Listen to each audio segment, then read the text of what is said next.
Hello, everybody! Thanks for popping in. Oh my goodness, I did not even realize that all that was on there. There you go. Thank you so much for the raids and everything. I appreciate it. Much appreciate it. Loud Bros, have y'all been on my stream since since I got the wings and stuff? I can't remember. How is everybody doing, by the way? No? Yes, yeah, okay, so these are my new wings. yes. So for kind of like for my birthday, I kind of bought me new wings and everything. So, I know, I think y'all seen the picture on like Twitter and stuff like that of the full wings and stuff, but yes, these are my new wings. I love them. I think the girl did really good. Um, I didn't draw them or anything. I had somebody else do it. I commissioned somebody, but yeah, she did really good because like I didn't know exactly what I want or anything, so I just kind of like sent her pictures of wings that I liked. So, and she took it from there. So, thanks guys. Yes. So my next thing I want to do is get a new outfit. So, that's my next thing to get eventually. So yeah. So yeah, I'm super excited. I have been tired like today. I don't know why. So so yeah. By the way, I mean, I know I was in your stream and I assume it was still good even after I left. So sorry, I just dropped a whole bunch of stuff. Mirror mirror in the wall, who's the fairest? I mean, I would say I am, but some people may not think that. so, so yeah, yeah. um, so I don't know. Did I ask how y'all have been? I can't remember. You know, I can't remember hardly anything. So, oh wait, somebody did. Oh crap! Was it the head? Was it the bonks or the pets? Let me see. Who? It was the bonks. Okay. Hey Puma, thank you for coming by. How are you doing? So we got the bonks, right? There you go. I don't remember who it was that. So yeah. I really we're just gonna continue our book obviously today. So I don't have any reviews or anything like that. I did get more candy, so now I have more options for candy, which I'm kind of excited about. And then I got gum. I don't know. The author, he was in the stream on Saturday. Sorry about canceling yesterday, by the way. That was another, I was exhausted yesterday too. I worked, okay, so I clean houses and stuff, and, I had a house that took like 8 hours, so I was just, I just didn't have it in me. So, but the author, he suggested me trying to chew gum. Yes, more candy. I mean, I'm always for more candy. I love candy. But the author suggests me trying to chew gum. That might help with I don't know, with the reading and stuff. So I don't know. So we'll try and see. So yeah. I think I seen that y'all were playing Kirby. Is that correct? I was kind of off and on the streams and stuff. So I don't think I've ever played Kirby, to be honest. Well, I did try this one Kirby game. It was like on the Switch. I don't even remember what it was, but obviously that didn't last long with me playing that, so. So yeah. Alright. Well, it's been a while since we read our book and stuff. So, I'm just gonna do like a quick recap, which is basically um where we left off. Well, I should probably start from the beginning actually. So basically, we're reading a book, Bought with Blood, by Blood. I think it's with blood. I think I actually put that on wrong. But anyways, it's a vampire and werewolf book. So if you like either of those, you'll probably like this book. So basically, we were at a strip club and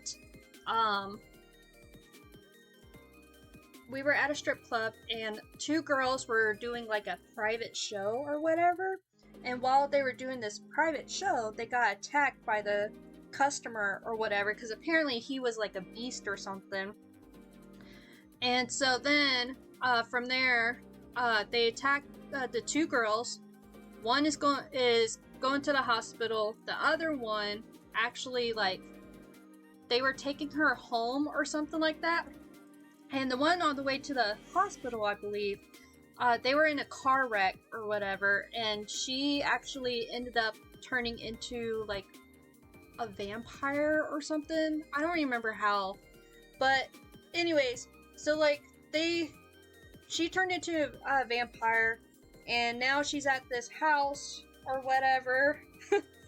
And yeah, so a lot has happened. Like, we're not even that far into the book.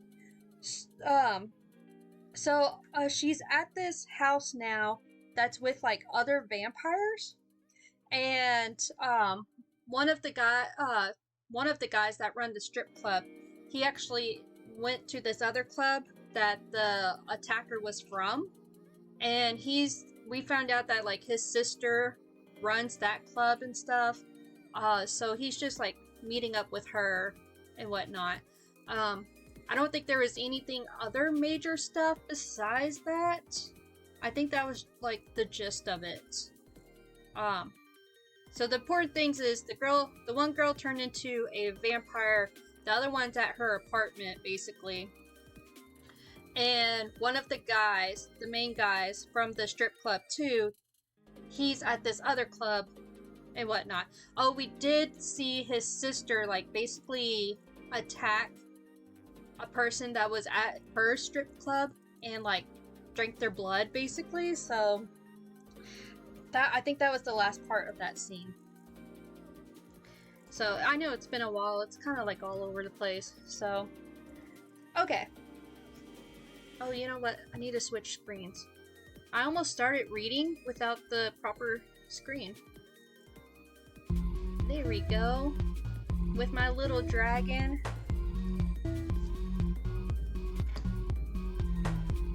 Okay, let's see. So the format of this is kind of like messed up. So we're actually where it says objects in the rear view. And I will start reading. Oh, I forgot to mention. I started reading like the Wheel of Time or whatever on Tuesday in one of my Discord. I don't know. Are any of y'all familiar with Wheel of Time series? I mean, I just started reading it in the Discord, and it was only like, we only got through like chapter 1 basically. But it's so weird because like, it almost reminds me of Game of Thrones so far, just because Game of Thrones, like the big thing on them is like, their whole saying is like, winter is coming or whatever, and that's kind of what this was going on in Wheel of Time. So it was really weird, kind of like, I don't know, it's like deja vu or something. Those are cute emotes. Thanks for the emotes. Time is coming. Is it time? I mean, like I said, I'm not very far, but they're talking about winter like the same way that Game of Thrones. Yeah, they mentioned the Wheel of Time a couple of times and stuff. It's still weird though, like how one book it's winter is coming, and then in this book it's time is coming. So, it's really weird. That frog emote belongs to Frog. I have that email, I think. I have been on his streams.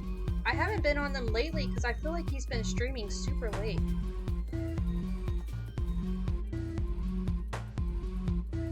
But, so I guess you're familiar with the series then, Little Mac. Is it really? Because he has frog emotes.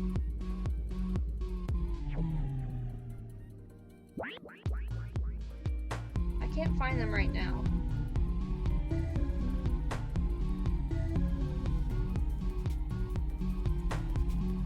Oh well. Alright, we're gonna go ahead and start.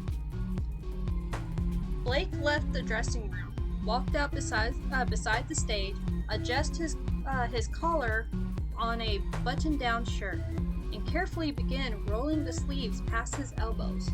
The new track lighting installed above the stage was crisp and colorful without being too bright, and those in the rail edge inlay of the stage made the buffed black wood appear like a wet highway at night. It was glossy and pristine. New poles had been installed, 2 at the end of the thrush and 2 more at the edges of a clean, shimmering purple curtain. This would allow for more peerings on stage. It was also intended to increase the cash flow, general entertainment and comfort of its hopefully returning patrons. He clicked a few commands. Oh, if I read too fast, just let me know, because I can slow down. He clicked a few commands into a tablet he purchased earlier that morning, which matched another he'd installed behind the bar, and a third attached to a display arm on the new executive desk in his office. As Blake played with the console screen like a new toy, the lighting changed to grow blinding light, very dim, or change through a series of flashing sequences. I think that's or colors.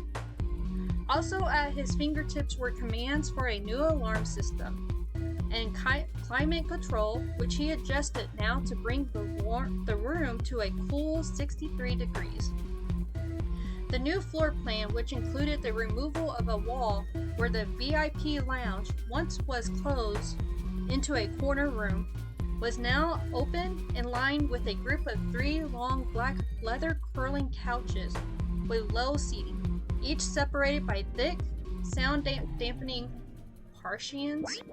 Each of these sections was watched from overhead by a camera and fronted it by thin curtains that, in brighter lighting from inside, would show only some shadow movements to the outside.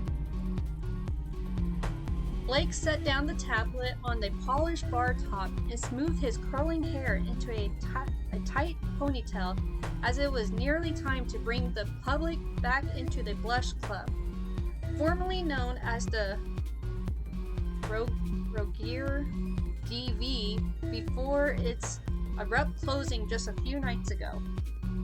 Early for the reopening shift, Brandon came downstairs from the newly furnished loft apartment. He wore the new security uniform, a deep purple blazer and pressed black slacks. He was burly and broad, but not overly tall, with a moderate mess of brown hair over a hedge of eyebrows. He secured the door behind him and looked back over the main floor.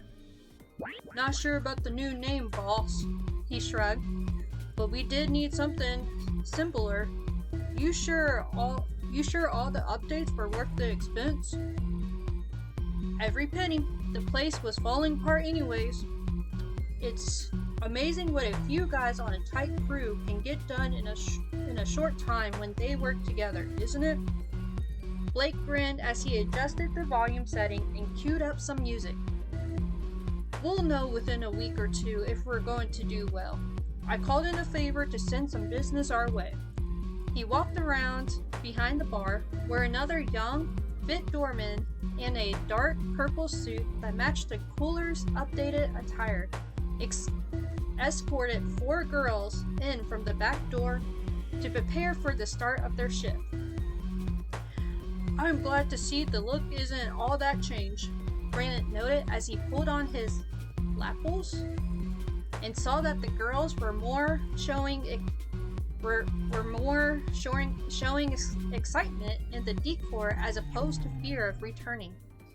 Then he asked, moving closer with a look over his shoulder, Did we lose anyone with the shutdown? Well, that is some bad news, Blake started somberly. Geoff was rushed off in an ambulance after wrecking his car. They told me he didn't even make it to the hospital. Geoff he's dead? Brandon's mouth fell open as he looked at the floor. It wasn't an accident. He was trying to do the right thing and misjudged a curve, Blake explained. Also, Cheris told me she's done. But don't worry about her. I want my girls to feel safe here. She said some sleaze she went to school with kept coming in and making her feel uncomfortable even before that mess on Saturday. Blake adjusted the lighting again and put on some house music. Brant hung his head. I'm surprised any of them want to come back in here. Attacked in the VIP lounge? You shooting off that cannon? Even without seeing anything? It crawls inside me. It makes you wonder if something might happen again. If it's gonna be you next time. If somebody had been watching the room like they're supposed to, it wouldn't have happened this time. Blake tried. I understand it's not going to be the same, especially without Geoff. He wasn't just an employee, he was a friend. Blake placed a hand on the bouncer's shoulder. We still, thankfully, have a business to run, so I need you focus. The damages in the building were minimal. Hold on. Oh, I think he's still talking. Sorry. Okay. The damages in the building were minimal. As far as I know, no one called in any complaints, and the remodel was only expensive because I wanted it done in a hurry. With all that news, we still need to bring in some new faces on the roster. I'll leave that to you if you can handle it. Bring security up to 20, so you guys can have some nights off, and dancers should be twice as many to leave room for call-offs and part-timers. Plenty for me to do here. On the list of other changes, there's a shipping container on the lot. All the old furniture is out there, as well as dry stock items for the bathrooms and bar. It was easier to gut out some of our closet spaces and expand the main floor. The key is my top drawer if you need anything from out there. You want me to do the auditions? That's a promotional perk I didn't see coming. Brant looked up and forced a grin. I won't disappoint you. Hey. Brant started again with concern as Blake turned around from him to go behind the bar. Angel and Rose were the ones in the room, right? Have they checked in with you? Rose was the one in the car accident just right after, right? Blake grabbed a small blue bottle and dabbed on some cologne. Rose is gonna be fine. She thinks she was thrown from the car on impact before it caught fire. She just needs some time to recover. As long as her sister stays on, I predict she'll be back soon enough. Blake grabbed a small blue bottle. Oh wait. Brant gave a somber nod and put on his best customer smile. Then made his way to the front door and propped it open for a group of young men taking in the new look of the place. With shock and awe, the new cooler took their ID cards and waved over each of them in turn with a magnetized wand as a few of the club girls came out onto the floor to greet and seat the group. By the end of the night, the staff were leaving happy. The only altercation from guests had been over a raise in drink prices. Several of the security team mentioned to Blake that cleaning and lockup went more quickly and smoothly than they had in years, despite having to do a few things differently. Alright, give me 1 second.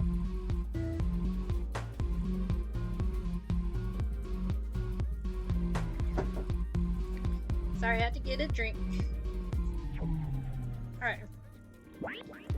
Backstage in the spacious, whatever, dressing room, Tana collected her tips and balled up the cash to stow into her purse. She pulled its skinny, brown leather strap over her left shoulder and pushed out the back door. She purposely avoided the security escort she'd been told to wait for as part of Blush's new safety policy. Her heels clicked on the concrete outside where the girls went to smoke or cool off between sets where they could hear the thumping music to keep time. She'd been looking in her purse for her keys as she walked when she was blinded by the headlights of a car that had just ground its ignition to start. A shadow could barely be seen through her fingers. When she raised a hand to shield her eyes, the shadow figure rose from the car center and stood there, elbows crooked out with hands on their hips like a disapproving mother. Candy, Morgan, you're here! How are you? So I don't know if you were here from the start, but I got new candy. So I still have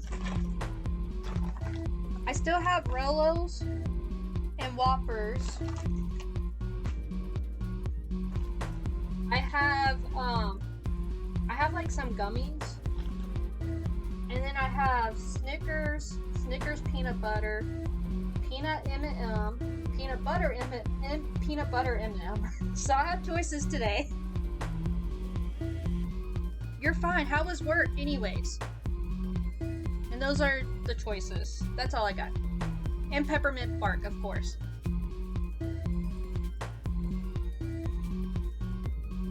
Is it really? Do you have a gummy that you prefer over the other?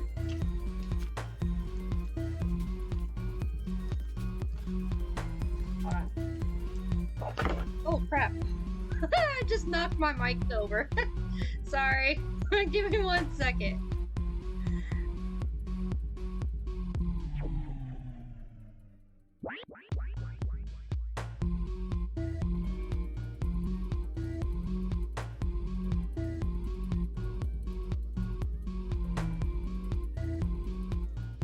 Okay, are we still good? I hope so. I don't know how that... If that sounded horrible, I'm sorry.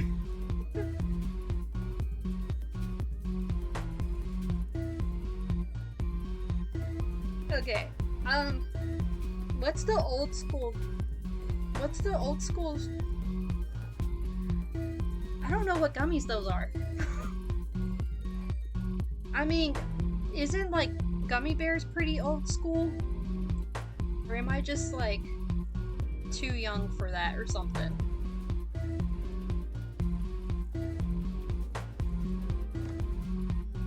These are the trolls. They're trolley sour bursting crawlers. I never had them before, so.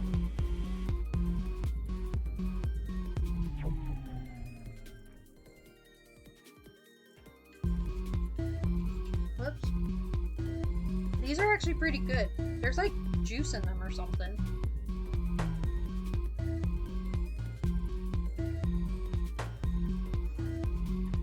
Thanks, Morgan. Strawberries and watermelon slices? You mean like the ones that, like, around Christmas time, like the orange slices or whatever?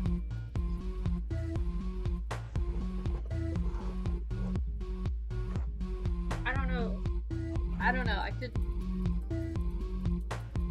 Oh, yeah, see, I like those too.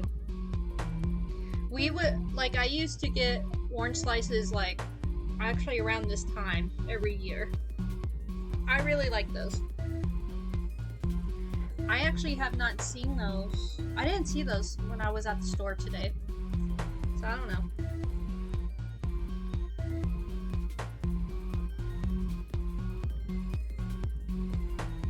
Alright.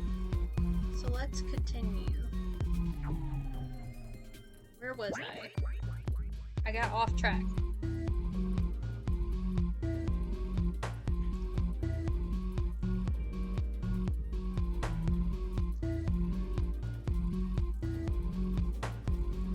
I mean, that kind of makes sense to me, actually.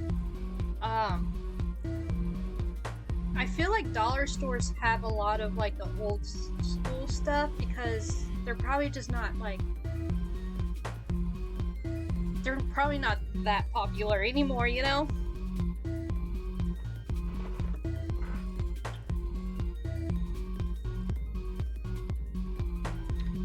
Alright. Hey loser, don't you know it ain't safe out here for little girls all alone? The shadow spoke with a familiar voice of Tanya's sister. She reached down to flip the lights off and stood back up, laughing. The parking lot lights barely revealed enough to show a wide lipstick grin on Melissa's pale face. Tanya dropped her hand and allowed a smile to crawl across her lips. You better have picked up some ice cream, she said with a razor edge in her voice, trying to show anger at Melissa's absence. We're out. The drive home flew by while the sisters caught up, often talking over each other and laughing as they tried to ask the same questions about Saturday night. Once back at their apartment, Tanya stripped for a shower. At the same time, Melissa changed into a tiny satin sleepwear set and hugged a pillow between her thighs as she sat on the couch. Tanya no longer needed the dressing for her neck after drying off, and she let her hair hang down over the scabs you could still feel there. She slipped into baggy pajama pants with a drawstring and pulled on a cartoon patterned spaghetti strap top as she walked into the living room. It took a few seconds when her eyes landed on the sight of her sister to blink away the emotion. Once Tanya calmed herself, she let out a long, quiet breath of relief. Melissa sat there still, with wide eyes, staring eyes fixed right back on hers.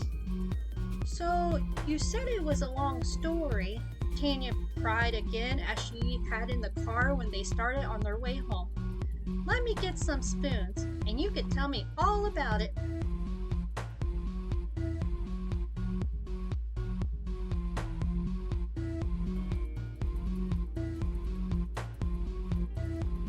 I mean, yeah, I can see that. That makes sense. I don't ever go to the dollar store, to be honest. So that could be why I never see them either.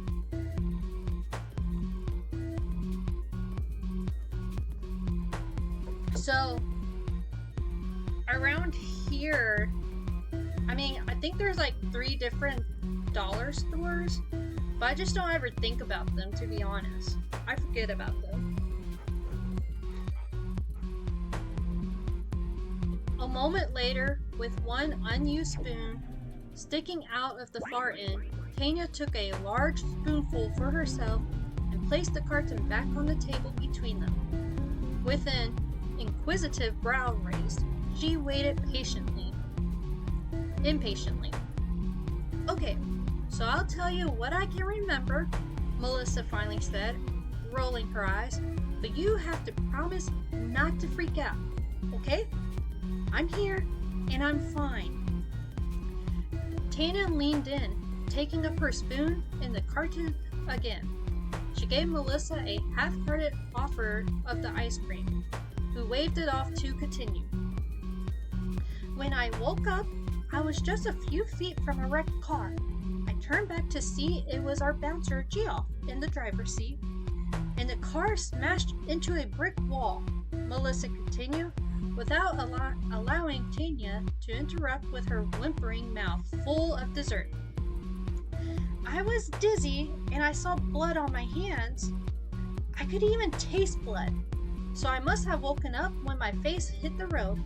Anyway, I was scared and mostly naked, so I just found my way into an alley. On the other side, a car pulled up and offered a ride, so I got inside and I wound up at Dusty and Kitty's place. I guess they had someone coming to pick them up, and he recognized me or something. Tanya was still working on another spoonful of melting ice cream with an unrelenting stare at Melissa stopped talking. As Melissa stopped talking. Wait, that's it? So you just got into some dude's car? Tanya asked, flabbergasted. What happened to Geoff? What took you so long to call? I didn't do much but sleep, Melissa deflected. I think.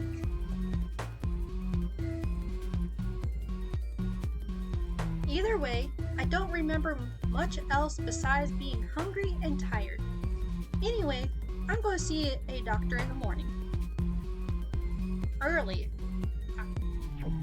I made an appointment because I know we can't really afford the emergency room. And I feel fine anyway. Just shook up. You know, I didn't check on Geoff at the time, if I'm honest. I didn't really know how to.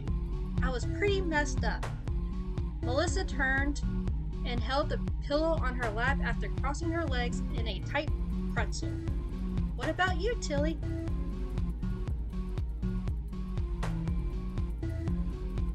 Were you hurt? Tanya pressed her hand under her hair, feeling the mostly healed lump of skin, and pulled her hair back down over it. I was just shaken up. Blake made sure I got home okay, she lied. Just a bump on the head, nothing to worry about, she said with a dismissing blink and shake of her head. Melissa eyed the unused spoon in the ice cream carton and reached over and played with it like she might have a bite, but then locked up at their front door with a hard gaze.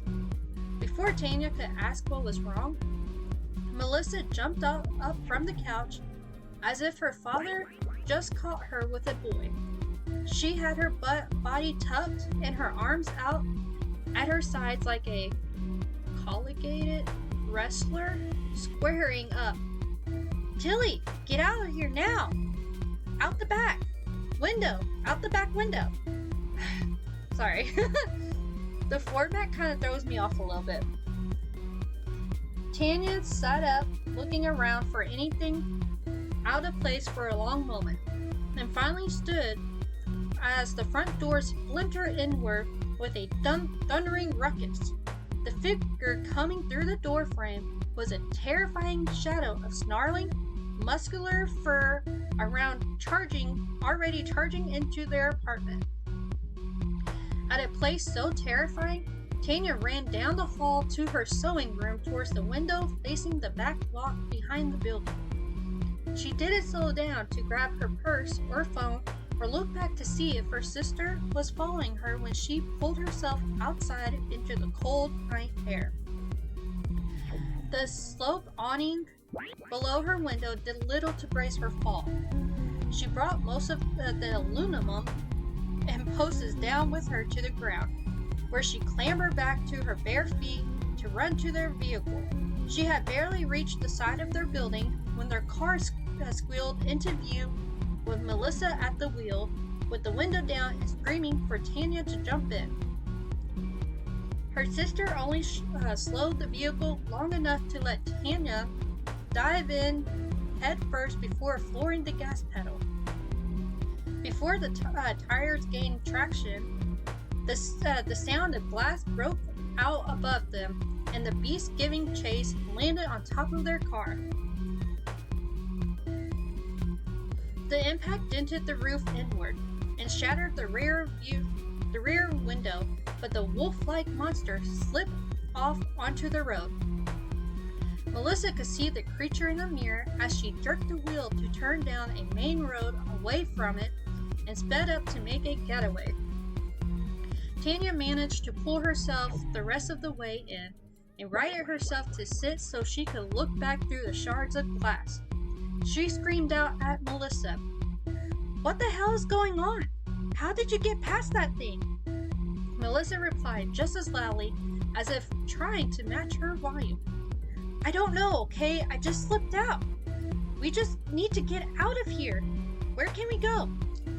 Tanya looked around the car as if an answer would spell itself out on the dashboard or console. Back to the club? I don't know anywhere else. Then we'll call the police. Melissa didn't answer, focusing on the road, and drove them back towards their workplace. Checking the mirrors every time there was enough streetlight to see behind them. She pointed out that Blake's motorcycle was still parked and pulled their beaten car next to it. Before we go in, Tilly, just pull out a second, Melissa explained. You need to just ask to use a phone and tell him it was a break-in. I can't believe what I saw, so there's no way he or the police will either. We need a place to stay and can't go home, but I don't want him to just turn us out to some hotel or something. Tanya nodded frantically, still looking over her shoulder. That's smart, she agreed, and as she tried not to cry again. She threw herself across the seat into Melissa's arms, hugging her tightly, and whispered, "Why is this happening? Why us?" Melissa hugged her back just as tightly. One of her hands pushed up into Tanya's blonde hair and rubbed until she found this scarred bump underneath. When Tanya pulled away from her, she saw Melissa biting her lip hard and her arms wrapped around herself where Tanya had just been holding her close. "Missy, you're freezing," Tanya said quietly as she wiped a sheen of sweat from her neck. "Come on, we can't stay out here, barely dressed in the middle of the night." They found Blake outside near the dumpster tossing a garbage bag and began to tell their story when he interrupted with his hands up. The girls persisted, almost shouting excitedly over each other despite his protest while they spun their version of the home invasion. Okay, I get the gist," he cut in. "Come in and get warm. Use the landline behind the bar to call the police." "But you know you can't both stay here." At the shock he saw on Tanya's face, he went on. "You're part of an open police investigation, Rose. They came asking questions and one of the bouncers said you left in his car. But you weren't in the car. And they say they found signs of a struggle. So they're looking for you. Cops asked me where to find you, and I covered. They've been here twice already. So you can't be here now after another incident if you don't want to go downtown for an overnighter." He turned his gaze to Melissa and made his expression as serious as possible through a puff of steaming night air breath. Okay. According to them, witnesses say whoever was with him fled the scene covered in blood as the car caught on fire. Blake put a hand on the back door of the club and leaned as if blocking it from them. He bent his neck towards them and softened his voice. "Do you know somewhere to go? Do you have somewhere to go?" No," Tanya butted in, stepping between them. "We came here because there's nowhere else for us to..." "Yeah, I do," Melissa said flatly. Tanya spun around, her face full of questions. Melissa continued talking to Blake. "If we can just use a phone real quick, a couple of other girls put me up in their place after the attack. I'll call and convince them to let me lay low there. You have Kitty's number, don't you?" Tanya's red cheeks glowed slightly, and she blew a cloud of steam in relief. "Oh, right. Then I could go with you, just..." "No, Tilly," Melissa cut her off again. "Let me go, and I'll find a way to stay in touch. Mr. Gentry is right. I fled the scene after someone died, and I'm afraid if I go to jail, even for a night, Daddy is going to be up here wondering what became of his good girls with big dreams. Jail and break-ins and stripping for money and all the things he warned us about are just going to bite us in the ass. And then we have to go start all over." She took Tanya's hands and looked her in the eyes, her fingers exploring the warm, pulsing palms under her cold touch. You can buy us some time, and I can go be okay there.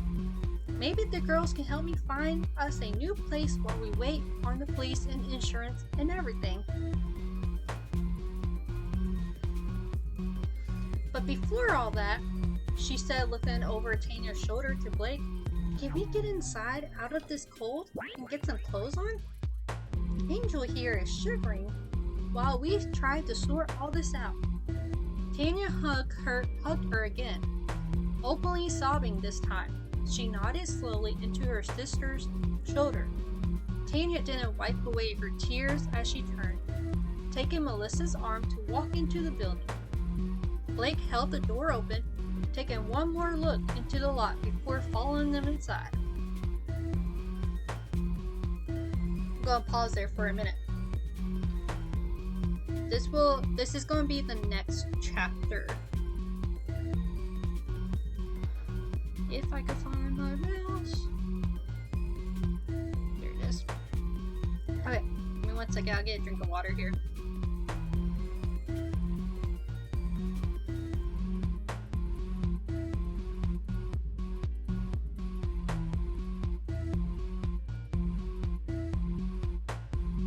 Alrighty. So, I don't know if y'all picked up, but one of the girls she's the one that turned into the vampire. Just an FYI. I believe it's Melissa. I can't keep the characters straight. So basically what we just read, the main things is like Melissa has been missing. She finally came back. Her and her sister went back to their place or whatever, and they were attacked again, because these are the same girls that were attacked at the beginning of the book. They were attacked by a beast again, and they fled the scene basically and went to their workplace because they didn't know where else to go. And all we know is that Melissa has somewhere to go, which I'm assuming it's the place that she was at with like Kitty and Dusty or whatever. So that's what I'm assuming, but I don't know. So that's basically where we're at.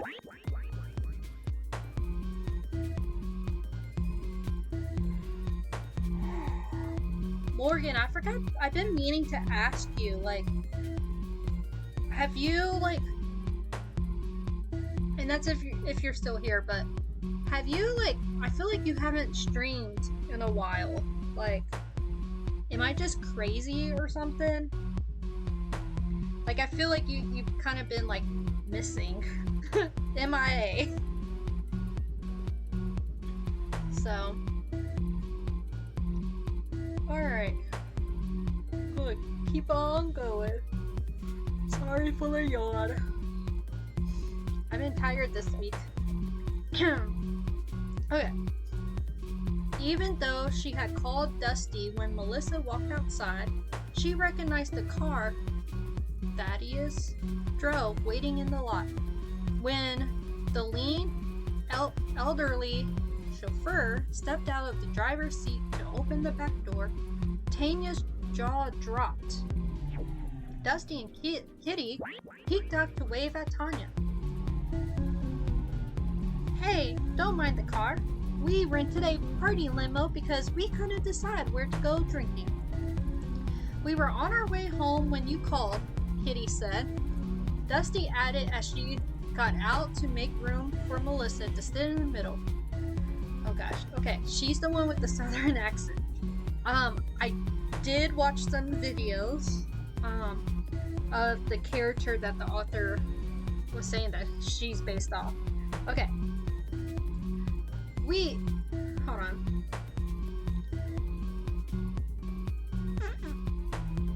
I'm trying to remember how it sounded. We only had one drink, really. but our dates went cold on us and wrecked our plans. She shrugged and smiled. Better safe than sorry, right? Melissa hugged her sister one more time and got into the limousine. We're gonna get through this. We always do. I'll see you soon. Once the girls settled inside, Thaddeus gently closed the door and returned to the driver's seat. Melissa sat with her jaw gaping when she saw two men slumped in the opposite bench seats. Are they... They're just passed out, though, Dusty said quickly. We offered free drinks and they went overboard really fast. Competitive young studs trying to impress a couple of girls on the town. It's a good thing we don't get sick anymore because they sure did. But why are they here? Melissa asked in a hushed tone like someone might hear them. Booze, how are you? Thanks for stopping by. Kitty shrugged, twirling a tendril of hair. You were on the way. We're dropping them off at the bar where we found them up the street. When the car came to a stop again, Dusty waved at a group of young men hanging out in the parking lot. Hey guys, remember us? Your friends couldn't hold their beer. Can you give us a hand? They approached as a group of 3 and 1 without wasting any time and said, we could give you girls more than a hand. Three of us? 3 of you, 3 of us. Too bad for Bobby and Rick, huh? Dusty smiled back at the other girls and opened the door, pulling a tiny handgun from her purse and holding it to her chin like a thinker's finger. I think maybe you loft girls could get your little buddies out of my car without a fuss. Or I could play target practice on all the parts of a man I don't need to have a good time. Your call, honey. The 3 guys began gibbering apologies as they hustled to get in and drag their unconscious friends out of the car. Oh crap, Christ, they puked on each other. Another turned his head, trying to hold onto a limp body as he dragged him backwards. It's all over me now, asshole. Thanks a lot. The last, climbing out of the car and pushing out from behind, shouted, Alright, shut up. I ain't trying to get shot. Just grab him, and let's get out of here. Dusty closed the door when she returned, laughing as soon as her window was up. Well, not what I had planned, but more fun than I expected. Kitty chimed in. It's still a party night. We were just trying to pregame a little. You picked a good night to come home, sweetie. We just need to pick up our guest of honor and we'll be on our way. The car came to a stop again near the downtown theater, and Thaddeus opened the car door so the girls could see a man laying on a bus bench with his thin beige coat wrapped tightly around himself. He was maybe twice the age and half the size of the college boys they had with them earlier. He had an overgrown black beard peppered with gray that nearly hid the long lines on his face. Dusty leaned out towards him. Hey, handsome, when's the last time you had a bite? We want you to come with us out of this cold and you get a hot meal. What do you say? The man sat up and nodded dumbly. Then he walked over to the car with a look of concern at the driver as if some catch was about to snap. Come on, sugar, shake a leg, Dusty added with her hand extended for the man to help himself climb inside. On the short drive, Dusty and Kitty prodded the man with questions and guesses about who he was and how he wound up living on the streets. He had barely begun to mutter responses as they cut him off again and again with more questions and lay on thick compliments about what his life must have been like up until now.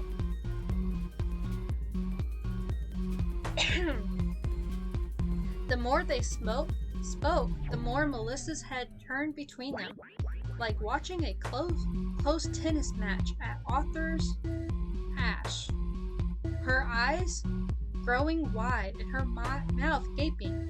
When the car stopped in front of the Valiant Manor, she was quick to get out of the car and out of the middle of the other two.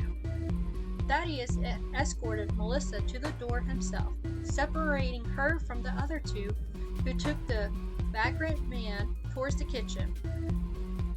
Come, miss, we must get you properly dressed for supper.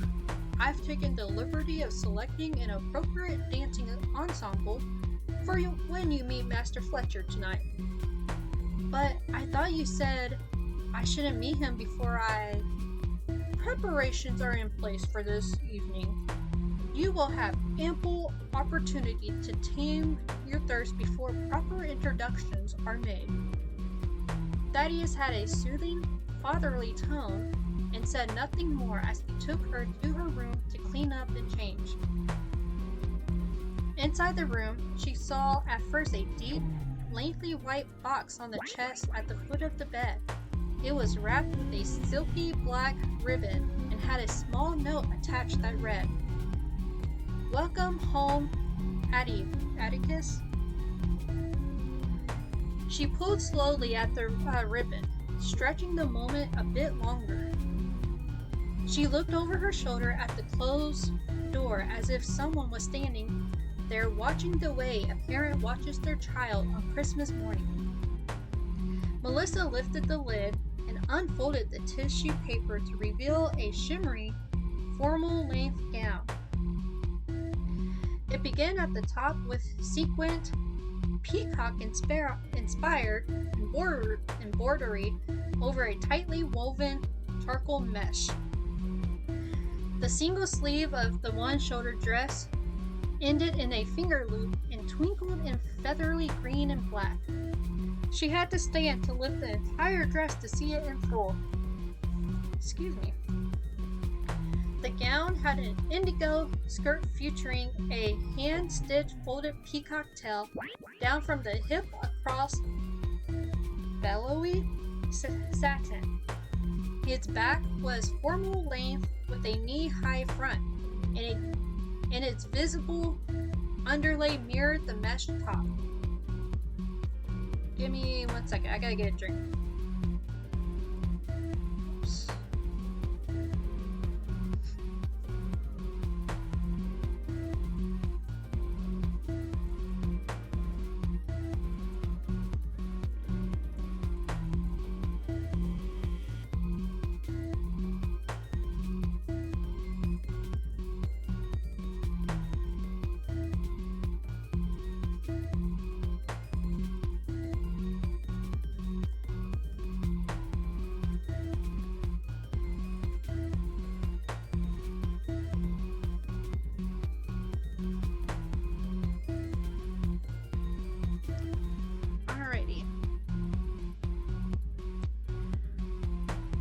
Was I think I was at the top.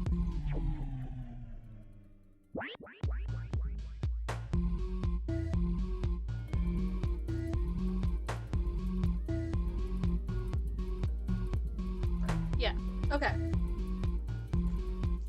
The dress fit almost as if her sister had hand-made it to Melissa's measurements.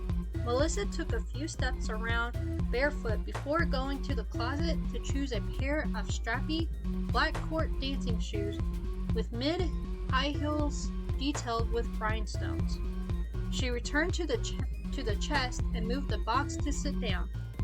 When she felt the gift package still had some weight to it, she looked in and saw a dark mask. It was shaped to cover all over but the left eye and cheek. The mask had a broad arrangement of fan feathers on the opposite side to complement the peacock design on the gown. The matted charcoal face was sparingly sprinkled with silvery glitter. She heard a tap on the door and the familiar voice of Thaddeus. "Miss, may we expect you to join us soon?" Melissa went to open the door to find the servant standing profile in a white tailcoat tuxedo, with a mask covering the upper half of his face. His mask was skull-like, with bony fingers that spread across his jaws and mustache. Above the nose bridge clung an emerald scarab. "Look at you," she said too loudly. "Now I won't feel so overdressed. What do you think?" Melissa struck a pose and twirled around, looking over her shoulder at how the skirt moved. Thaddeus offered a smile she could see met his eyes even with the elaborate mask. "Stunning, miss. May I escort you down to the ballroom?" "Hold on," Melissa said with her hands going up into her hair, beginning to twist one side into a braid. I need to get my hair up real quick and put on this gorgeous mask. Tanya showed me a trick for a quick updo. I think will be perfect." "What's with your giddy up? You look amazing." She rustled her curls of hair into a loose braid on either side and held them together. With the meeting tail of hair, she wrapped it all into a bun with rebellious whips and asked Thaddeus to tie on her mask. Melissa shot a look at the mirror that only reflected Thaddeus standing and fiddling with his hands behind her, where she should have been standing. "I am not one to be left out when it comes time for celebration, my dear," Thaddeus said. "All of the time spent preparing for such things is not to be wasted just because I serve the manor. I wish I could see what this all looks like together. I just don't get it." "All will come to you in time, child," Thaddeus said as he finished securing the mask cords. "But we really must go now." He held out his arm for her to take and walked them down the hallway to the top of the staircase. When they reached the beginning of the banister, Melissa looked down over the main hall, where a dozen or so people waited quietly, looking up through masks of their own at Melissa and Thaddeus. There was a demon mask in black and red, a lacy eye mask in bright blue, a sinister jester mask, a green fairy mask, and more, each worn with mostly complimentary formal outfits fit for a proper masquerade. Only one among them wore no mask. The vagrant man the girls had picked up from the theater stood out from the middle of the crowd, freshly shaved in a rather plain black tuxedo. He appeared to be both delighted and confused, and quite possibly on the brink of tears. Thaddeus took the first step down, which cued Melissa to come along as he presented her to the party below, as if she were the future guest at a debutante ball. I don't know if I said that correctly.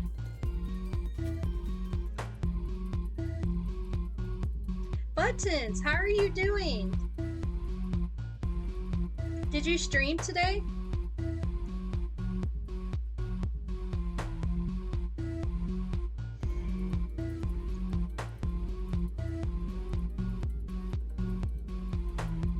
Debutante? Is that how you say is debutante? Wait. Debutante. Say it a little faster. Debutante. Debutante. I don't know if I can say it much faster than that. Did you get the book? That's good. So yeah, so this is the book. Yours should have been signed. More tant than aunt. Debutante. Debutante. I cannot English, apparently.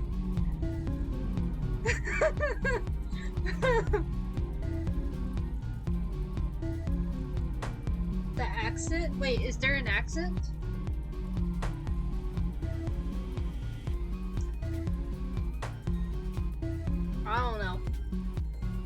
I tried.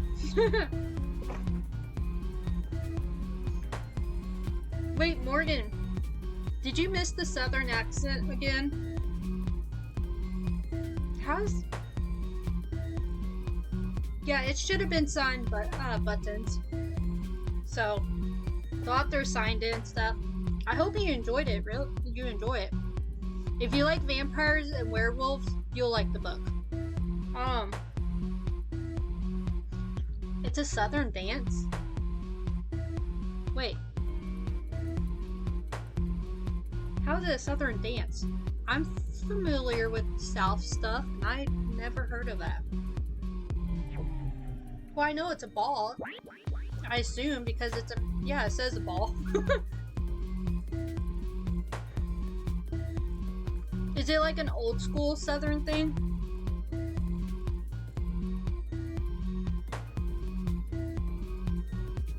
Oh darn, she's in an ad.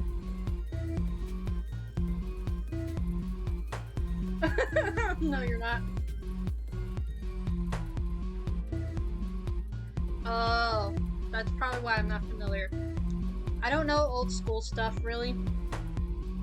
At least I don't think I do. I don't know. I may know some old school stuff and not even realize it. That's good. I'm glad, but since that you started reading it. Did you enjoy it so far? Like, we're not very far, and I feel like there's a lot that has happened to it.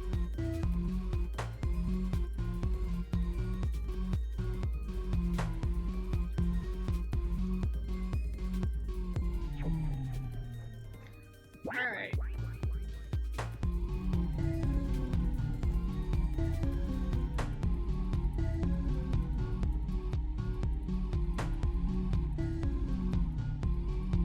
Drama?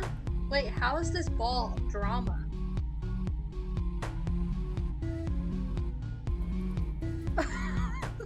Now I like want to look it up right now.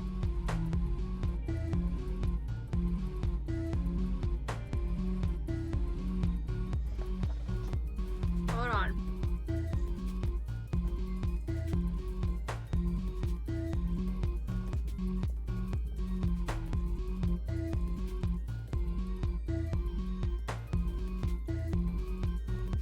What was it called again?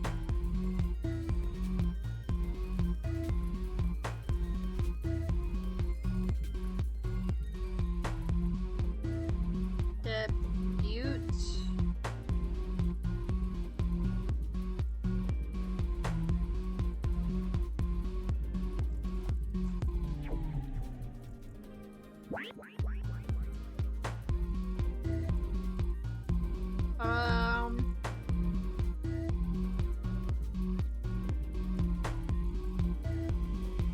I don't know if it really matters. I want to...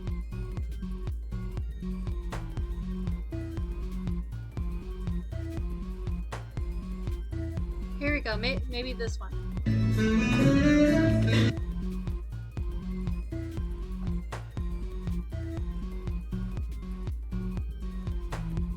Alright, hold on. Let me...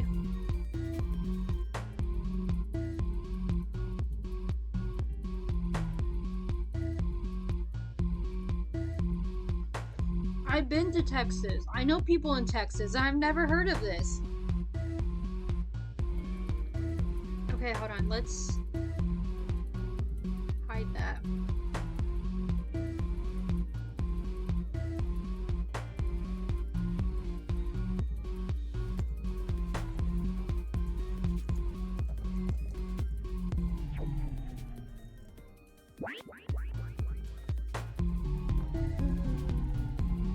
Okay.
person wedding.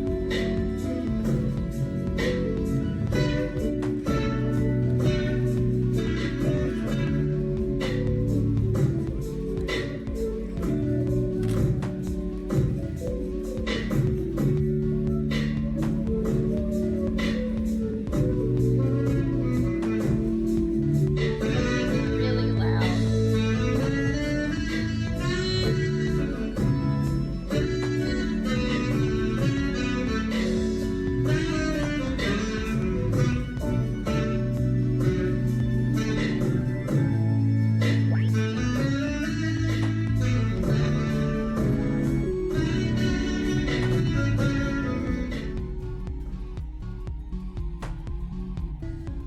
I don't know if that's working. I tried turning it down.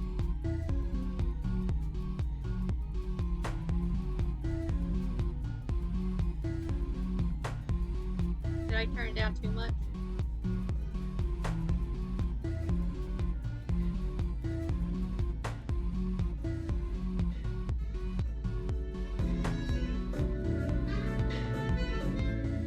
It's okay. Okay.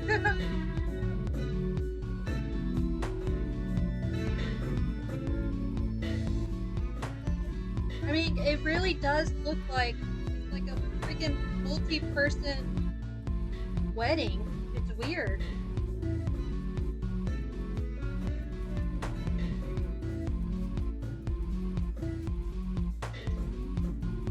They do. They really do look stiff.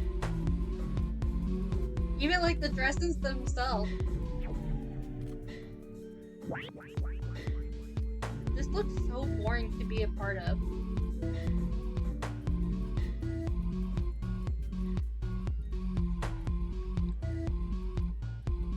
I guess that's the end.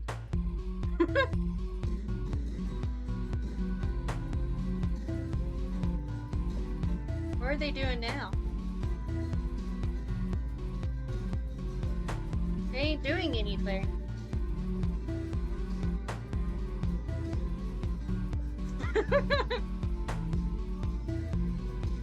I mean, you're not wrong. I know lots of people in Texas.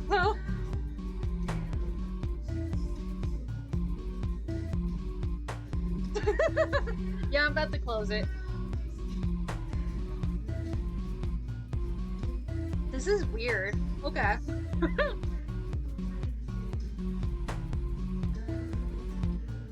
Alright.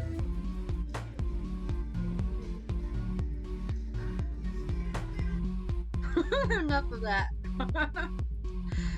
That is some weird stuff there. I've never seen that. Is it like, maybe it's like a certain part of Texas or something?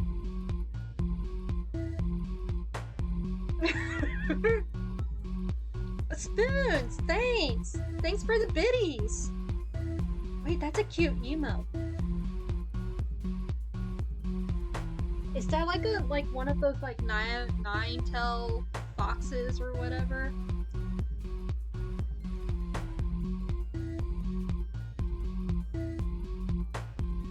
Yeah, must be.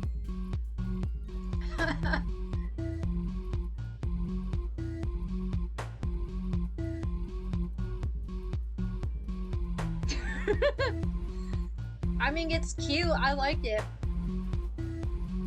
So, okay, so there's another reader streamer that I stop in every once in a while. Thanks for the biddies again. And he loves apparently like the nine-tail fox thing, but it's not related to like Naruto or anything. He just likes nine-tail fox, which I thought was funny. Spoons, you missed our little side video of some ball. It was interesting.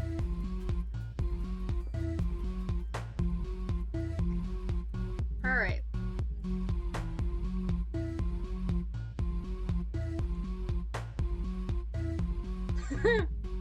Spoons, are you done? Wait, are you done streaming?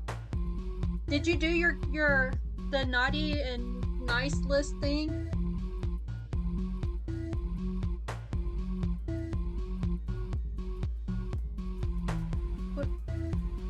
Did who ended up getting it? Did the bonks work?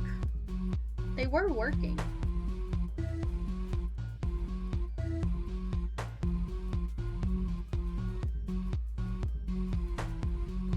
I mean, yeah, that.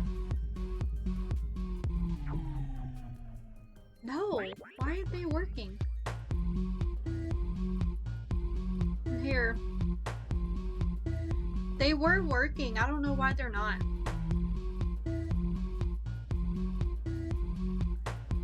Yeah.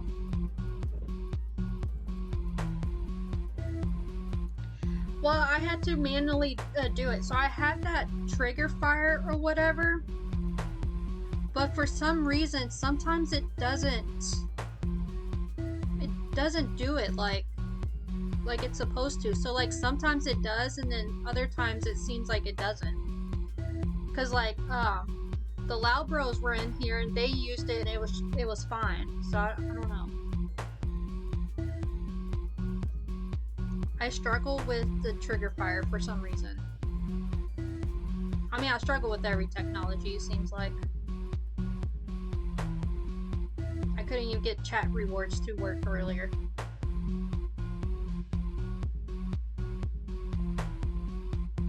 There's the head pats.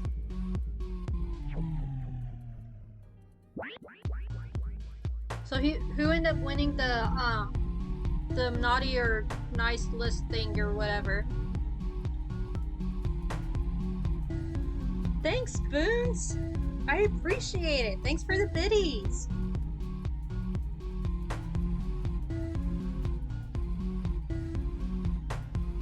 We're just kind of chilling. Nice, nice. Isn't he like #1 right now for your thing? Last I checked, I was #2. So I'm working hard. He was the naughty one. Does that mean he lost? He lost points and whatnot?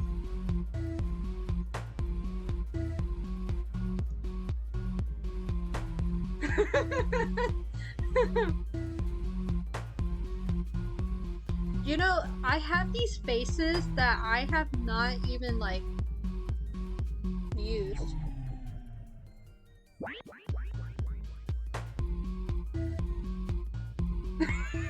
I was like, what? I was like, why is Spoon's raffles on my chat? Did I ever like show y'all faces that I can make? If I can remember how to do it. And I've been terrible about doing them.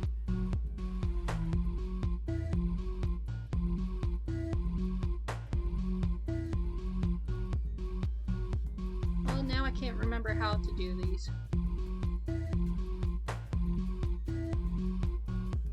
I'll have to look later, because I don't remember. I used to remember, now I can't.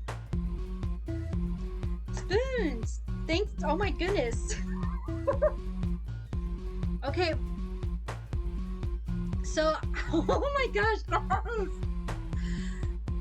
Oh my goodness. I was just talking to somebody before I started streaming, because like I'm really like full from dinner. I was like, I can't eat anything or whatever. And they come onto my streams every once in a while and they're like, I'm going to basically spam the candy time. And that's what you're doing. Okay. Thanks. Thanks for the biddies. Oh my gosh. I can't even keep up with how many y'all got. Oh my goodness. Alright, Spoons, there's 3, 4, 5. Oh my gosh. Guys, I cannot eat that many. You are crazy. Oh my goodness. Okay, okay. How many does Spoons have? There's 3, 4, 5. 5? I mean, I don't disagree about the candy. Okay, so I guess you could choose 5 different ones. Spoons. So there's Whoppers, Rolos, Snickers, Snickers peanut butter, peanut M&M, peanut butter M&M, peppermint bark, and gummies. So I have a lot of choices tonight. Luckily, I bought a new bag. And then Morgan, how many did you have?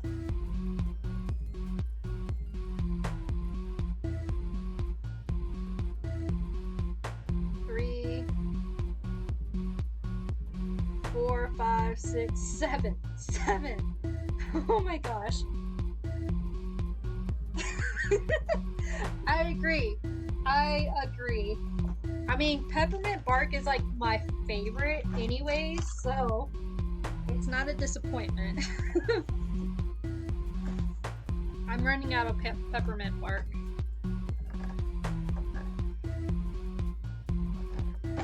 Oh. Spoons, are you just wanting peppermint bark?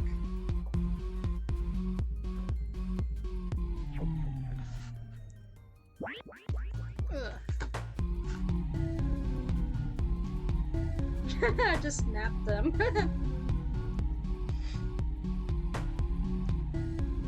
And 2 bark. Okay, so Morgan's 2 barks. Oh my gosh. Thanks. Thanks for the biddies.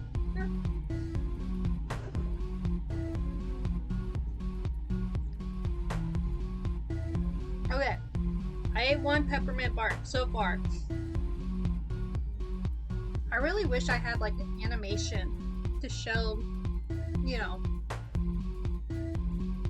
Here's another one, I guess, for Morgan.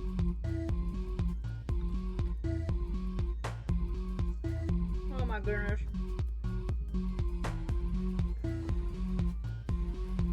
I have 2 peanut butter spoons. I have Snickers peanut butter and M&M's peanut butter. Hey Odin, how are you doing?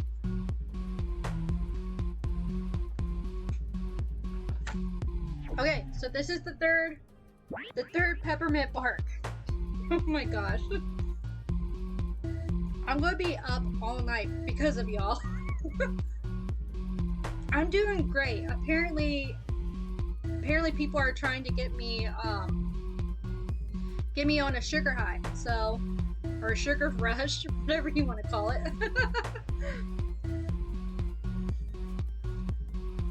No, trigger fire's not working.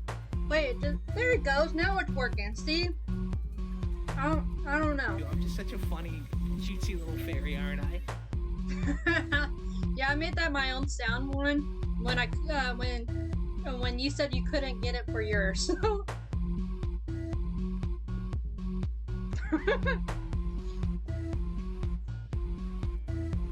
my goodness. Okay. Still working on the peppermint bark. Spoons, are you trying to use all your points right now? I can't even keep up. Oh my gosh. I got water. A dragon coin? Are you talking about for my dragon? What's a dragon coin? Am I just clueless about my own stuff?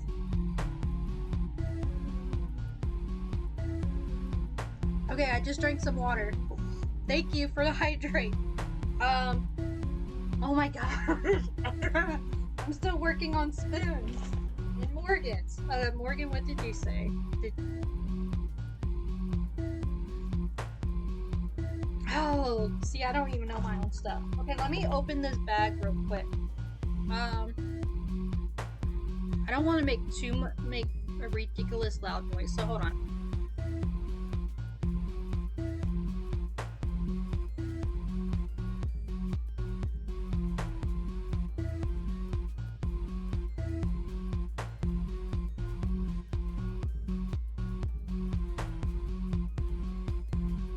Okay.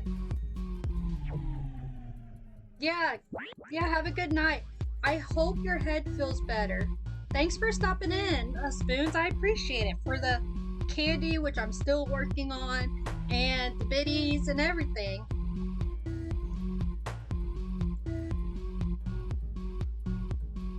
Thanks. Okay, what was the other stuff? I just got through the peppermint bark.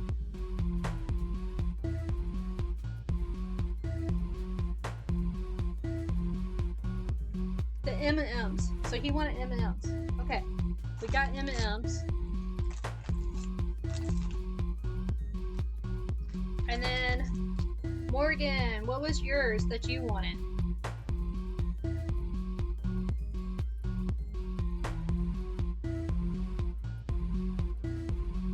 I'm looking. Morgan, I don't see yours.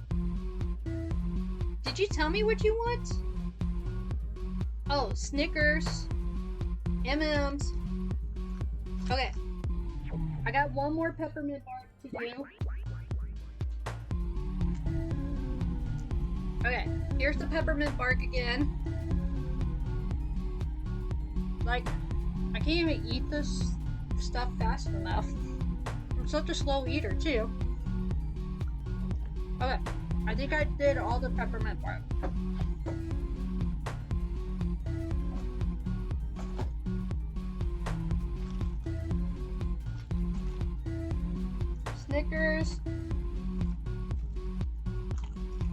Snickers, and then a gummy. Okay. Okay, I think we're all caught up. Wait, Odin had one too, I think. Oh my gosh, right?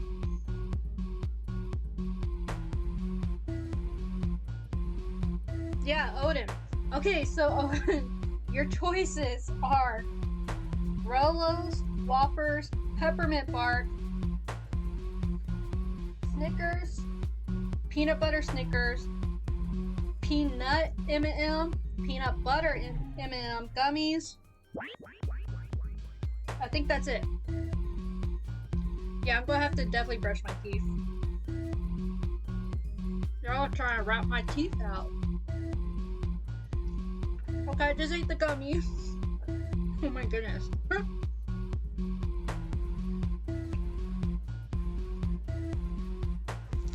Okay, now it's the Snickers peanut butter. You know, I should probably put a cooldown on that. That might be a good idea. I did not think this through.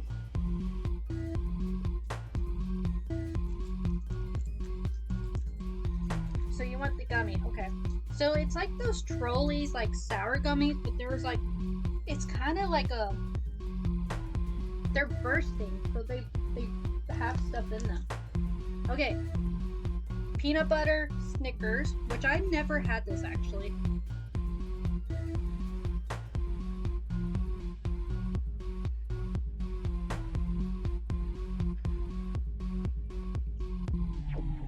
This just tastes like a regular Snickers. Is that just me? It tastes like just a Snickers.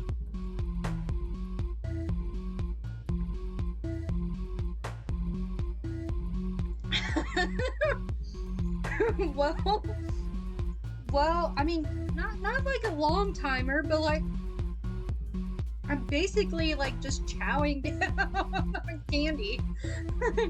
I'm eating the gummy real quick for Odin, so I appreciate the candy, guys, because I love candy. Like, this one tastes kind of funky. Maybe it's because of the Snickers. But I tell people that sugar gives me a like dopamine hit, so I always appreciate it.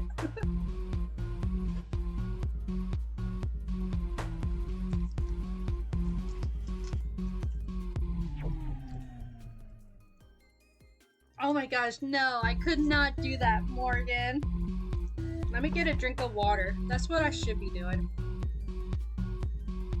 I cannot. No, can you imagine like the gummies with like, I don't know, like gummies and peppermint bark together? No, no, that would not be good. Peppermint's such a strong flavor. So like it would be like peppermint flavored gummies or whatever. And then add the peanut butter to that too. Morgan, you should know you're a chef. You know you can't do that. Okay, here's just the regular Snickers.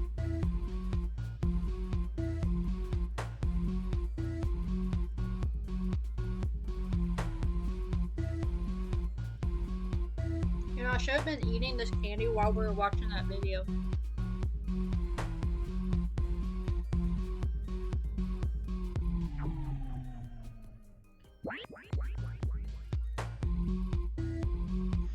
Oh, you know what? I forgot. There's a way to display this, like, this viewer attack thing or whatever. There's a way to display that. I've seen it on another stream. Okay.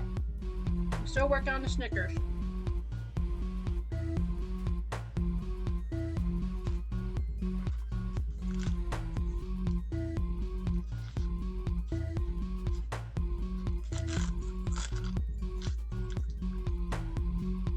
I mean, maybe a candy tray, but some of the stuff would not go good together. Like, you would need to, like, have, like, a palate cleanser or whatever.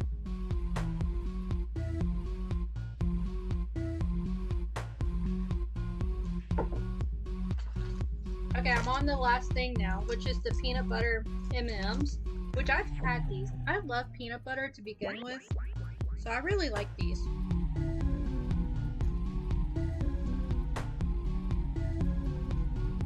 So,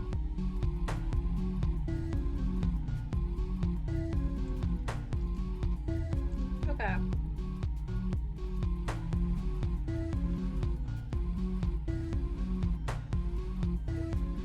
I think I could kind of eat these while reading.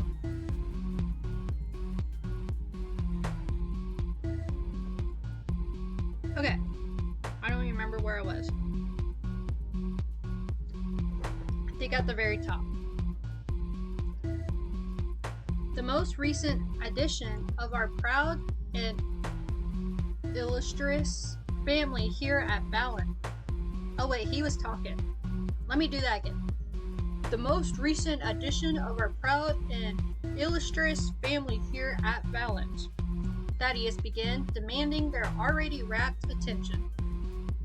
I have been given the esteemed privilege to introduce to Miss Melissa Renee Johnston, an unparalleled beauty whose vibrant youth may never betray her in the years yet to come. Join me in welcoming Miss Johnston with our timeless tradition of the first dance, which we, of course, offer to our honored guest, Mr. Douglas Grandy. Yeah, thanks for stopping by, Odin. I appreciate it.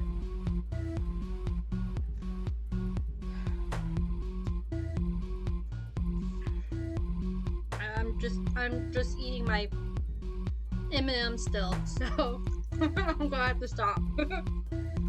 Oh, there's an ad. My bad. Oh, Morgan. I don't think you were on yet. I think Little Mac have read the Wheel of Time series, but I told him that, like, the first chapter that we read, it reminds me a lot of, like, Game of Thrones. And I say that only because, like, they were talking a lot about the winter, and that's, like, the thing in Game of Thrones is, like, winter is coming and stuff. So, it just gave me, like, Game of Thrones vibes when I was reading it on Tuesday. The maskless vagrant looked up again at the calling of his name and smiled as proudly as he could. He offered his hand to her as Thaddeus moved aside to usher in a quartet of string players, who had also dressed accordingly to the occasion, to sit on one side of the room where they began to play. The music was a classical piece. Mr. Grady took his first step into the tune, wrapping his free hand around Melissa's waist and nervously squeezing her hand in his other. She followed his lead in a simple, elegant box step with no embellishment. The other party guests gently applauded as the dancers made their first movements together, then began to make pairs and dance in a sort of fluid circle around the first two. Over Mr. Grady's shoulder, Melissa noticed only one figure, of masculine stature, watching alone. His full knightly mask of gold remained fixed on her. She looked back to her partner. His face of joyful disbelief began to show sign of confidence.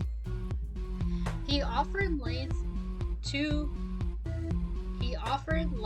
his reach, leading her into a slow spin, and brought her close when she finished, looking around to appraise the crowd for approval.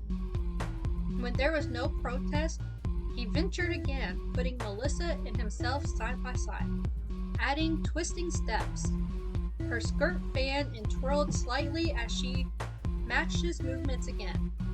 This time when he pulled her close again, he laughed out loud, and Melissa's gaze locked onto his exposed throat.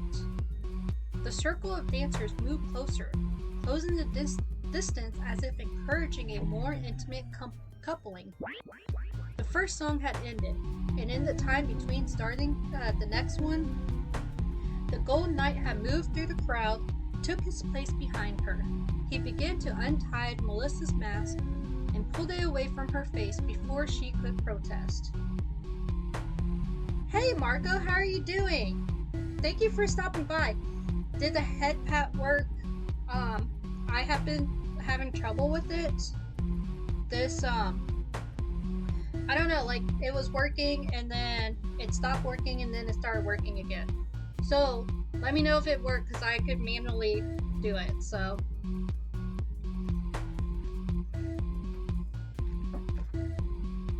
Let me get a drink of water here.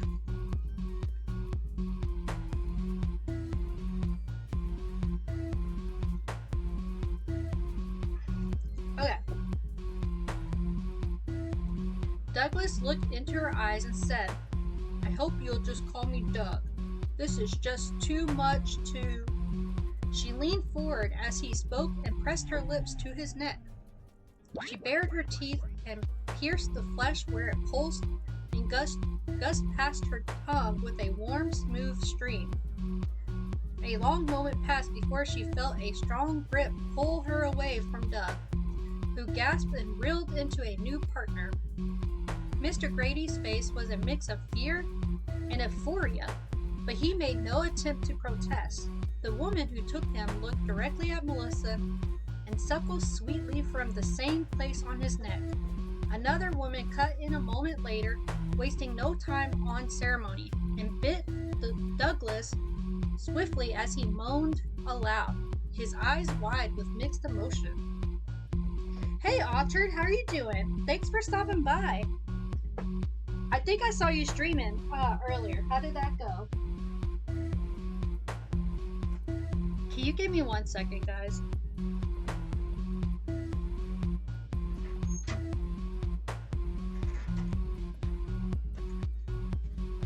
Okay, I'm so sorry, guys. I have a cat who... he tries to break into my office while I'm streaming.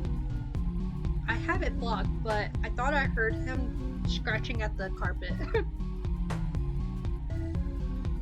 Oh, well, thanks for stopping by. I'm glad that you've been here and stuff. So we're just reading our book here.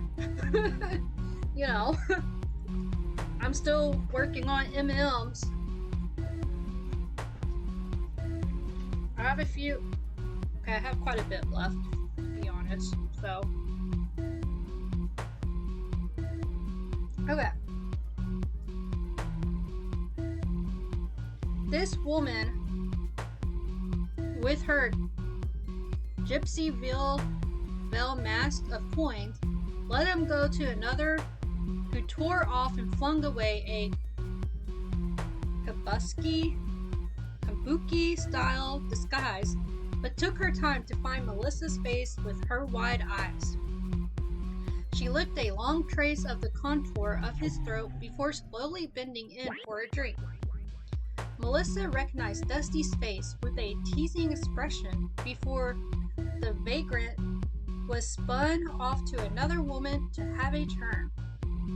The men closed in as well then, taking either of their honored guest's wrists and latching on until the entire party had swarmed him, where Melissa could no longer see. In the arms of the gold-masked man, Melissa followed into a waltz with the quartet's tempo. She stole glances over his broad shoulder, licking her teeth and lips until her attention crept tightly into the chest of the mystery man in his hypnotic dance. You know what? Let me do this real quick. Once again,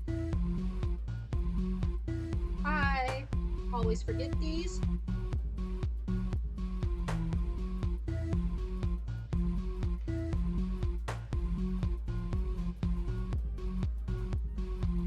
There you go.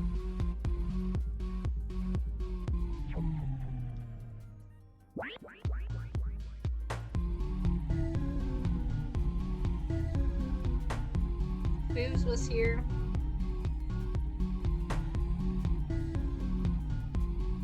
Yes, we are on the Masquerade.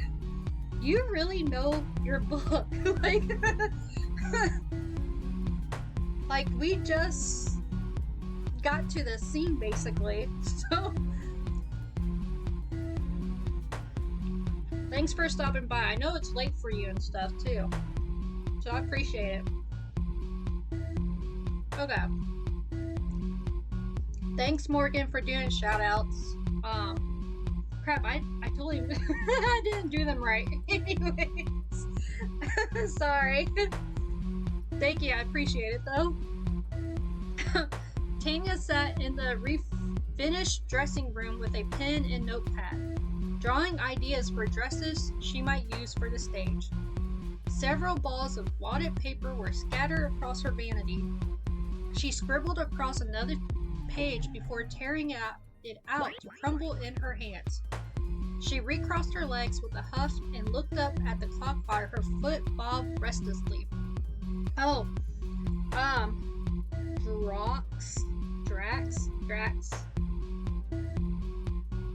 Axe. That's what we decided. I don't think you were here, but we didn't know. Well, I didn't know what ball this was exactly, so we watched a video of the ball. I pulled up YouTube just to watch how the ball looks like and stuff. So Morgan seemed very familiar with it, though. Yeah, yeah.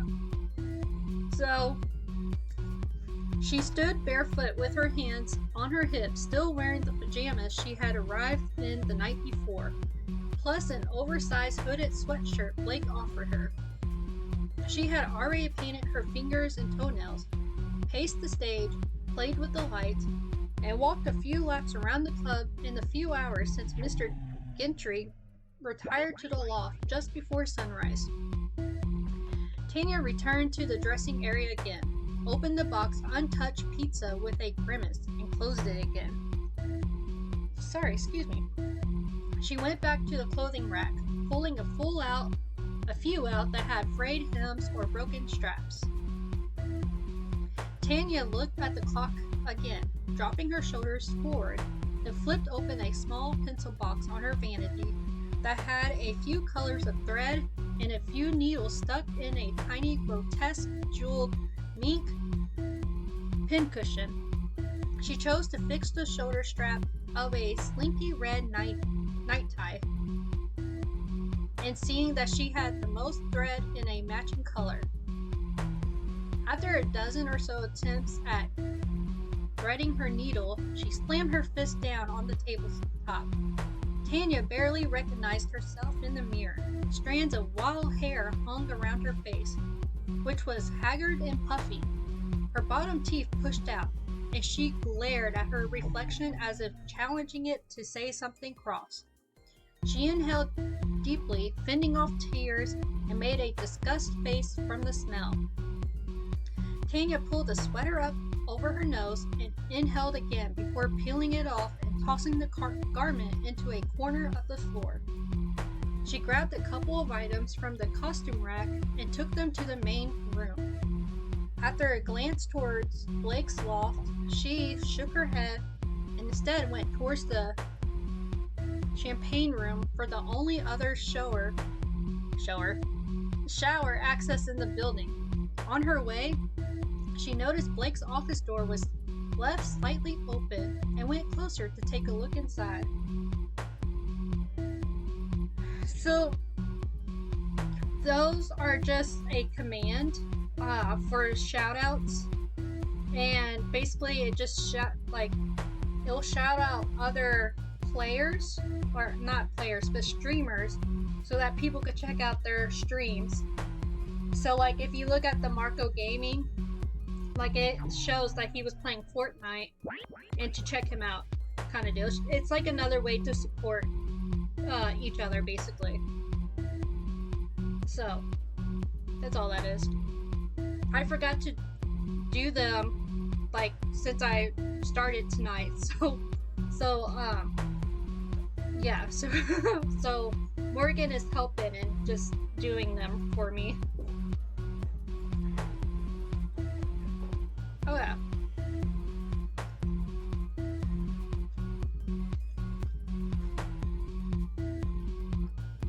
Okay. You can't sleep either, huh? She asked hopefully, pushing the door open only to find no one there to hear her. A motion sensor turned on bright lights overhead when she stepped through the door. The office, though empty, was half lit from the screens of security camera feeds around the club. Tanya held her change of clothes closer in her arms and walked around the room, seeing the updated decor of this room for the first time. Some pictures were on display in a wooden cabinet with a glass front. Mr.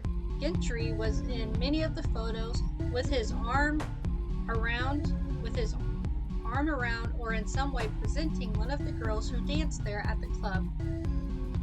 Some were celebrity guests who visited once, and some were especially featured talents who had made their fame from the adult film industry. Tanya placed her clothes on the edge of the desk, which had very little on it. A propped daily comic calendar stood close to a tablet that controlled many of the new electronic features within Blush.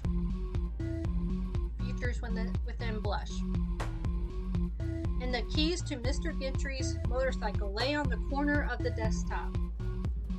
She couldn't help but scoff at her findings as she sat in the large leather chair behind the clean desk. She let the chair rotate smoothly to one side and then pushed it the other way. Why even have this great big desk if you aren't using it for anything? What a waste.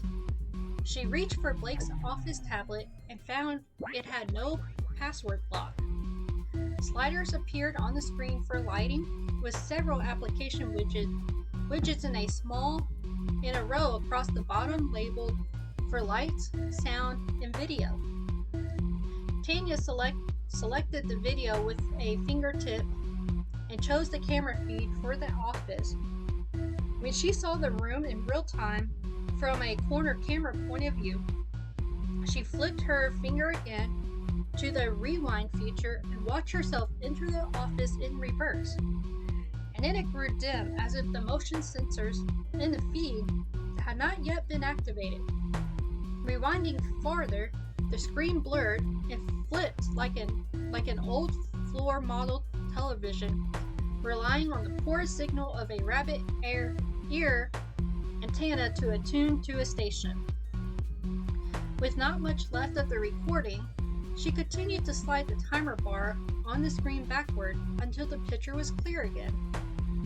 She pressed play to see Blake sitting at the desk when the door opened.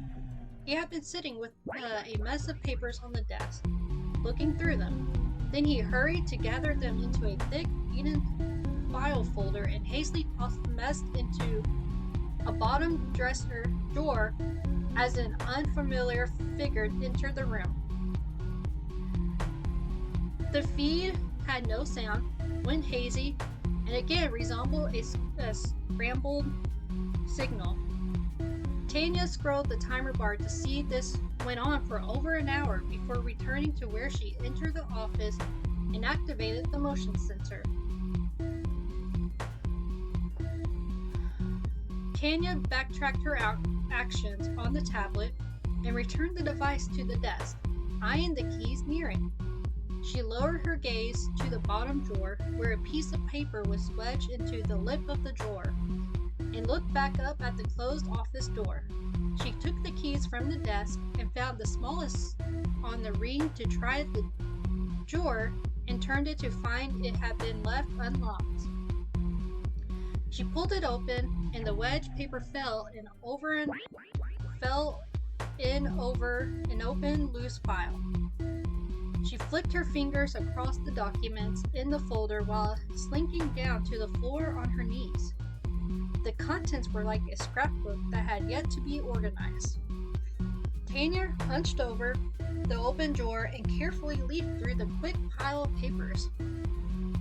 Mostly it was clippings from newspapers, but it also had a few from magazines, scribbled notes, pieces of maps, some brochures, and some sticky pad notes throughout with phone numbers and addresses. News stories of odd happenings in the local area were the bulk of the clippings. There were several pages of missing person cases, a few articles on car accidents, one was a report of a derailed train, and some about local building fires. The motion sensor lights clicked off, and Tanya was startled enough to bang her head against the desk. She slammed the drawer closed, ripped the key out, and tossed them on the desk. Tanya gathered up her clothes and hurried out of the office to the champagne room to finally go for a shower.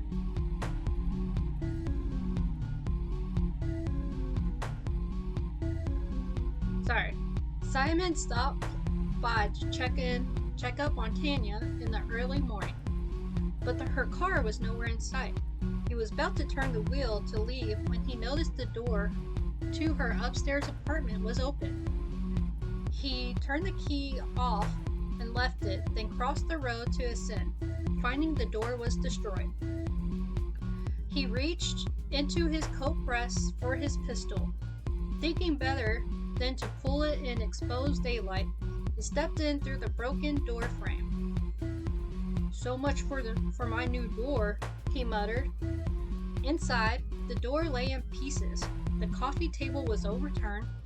He could see claw marks in the archway to the living room. Simon took his time, slowly looking around, finding 2 purses and cell phones, a spilled carton of ice cream, and a window broken in one of the bedrooms. No glass shards inside the room told him whoever did this was thrown out or jumped out in a hurry. The bed under the window had been pushed away from the wall slightly, and the linens on the mattress were strewn and torn, also from animalistic claws, much like his own when the moon got the better of him. He took a second look at the marks on the archway and noted a middle stroke was missing, leaving only 3 marks when he expected 4. Simon gathered up the purses and phones and turned towards the front door, but stopped when he heard voices outside. An older man was responding to questions from what sounded like a very collected younger woman. He peeked out the damaged window again to see a police cruiser parked in front of the building and went back inside to look for a better exit. Okay, I have a quick question. Axe, I don't... If you're still in here. So... I know that, like, the one guy is a vampire.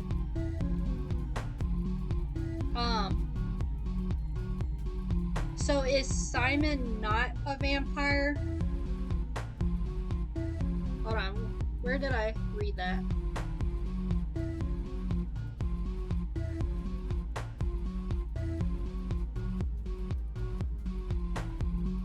Is that Simon is a werewolf? That's what I thought, just by the statement that I can't find right now. But he mentions the moon and stuff. Yeah, right here. Also from the animalistic claws, much like his... Okay. Oh yeah, I just wanted to make sure, because I wasn't 100%... When I read that, I wasn't 100% sure. I did not realize he was a werewolf. So, either I missed something, I may have missed something earlier, though.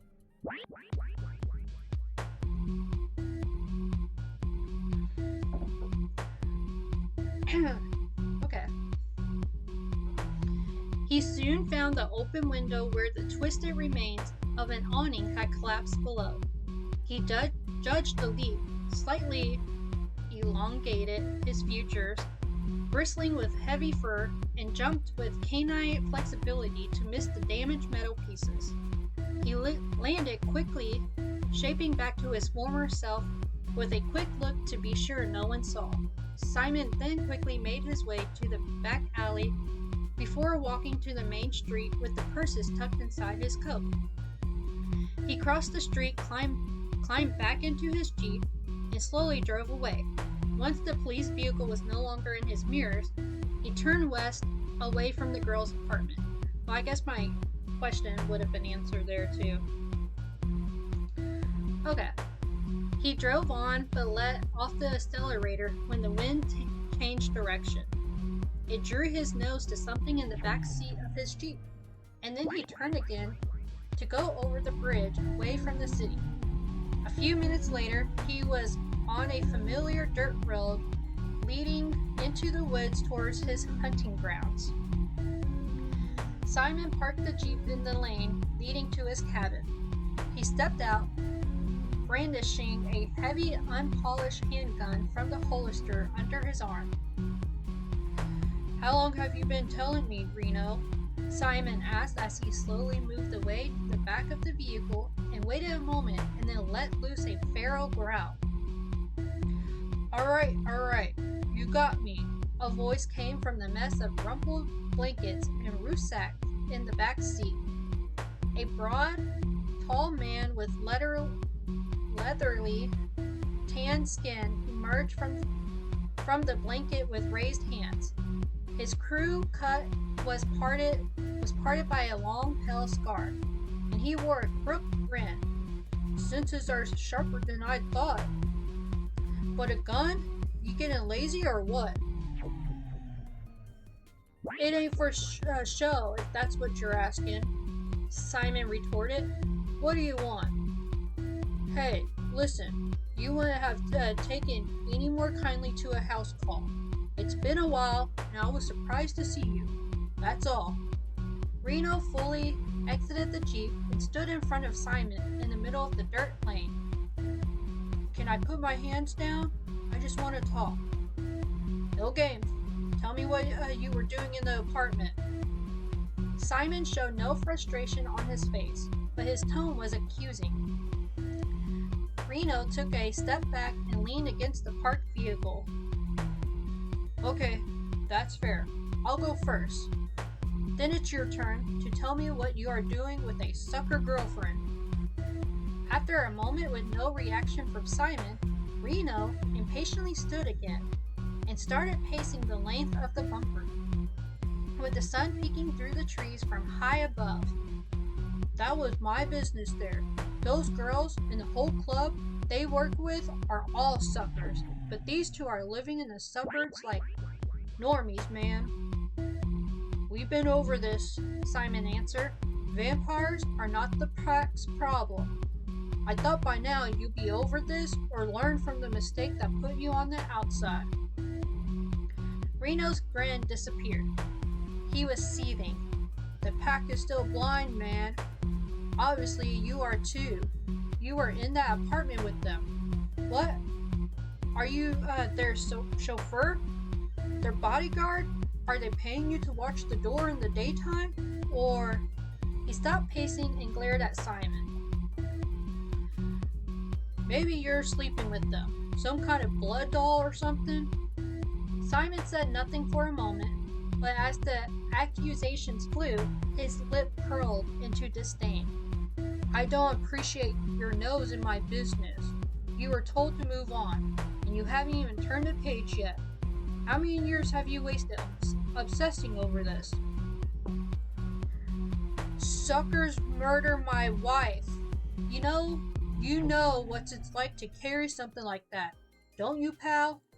Reno's grin returned, but not like the cocky expression before. He was crazed and hunched forward, pushing clouds of steaming breath through clenched teeth. Yeah? So what? Everybody's got baggage, Simon replied. The pack you put out because you were a loose cannon bent on revenge. You were reckless. You retaliated and killed with no proof. So what? No proof? Reno spat. He lunged forward with rage at his future as his futures grew to monstrous proportions. Simon fanned the hammer of his revolver, firing 2 shots before the beast within took over his human form, which grew in proportion to meet the werewolf before him. Birds perched high in the trees above them flew off, cawing in warning as the visceral growls below echoed through the leafless forest. Alrighty. Well, that was that chapter. So yeah, I didn't realize that Simon was... I didn't realize he was a werewolf. So that's cool.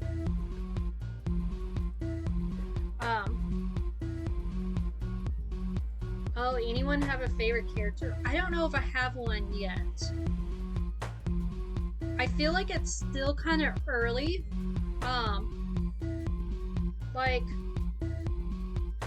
I feel like it's still kind of early, especially since we just found out that Simon is a werewolf, so I feel like we're still kind of learning about them.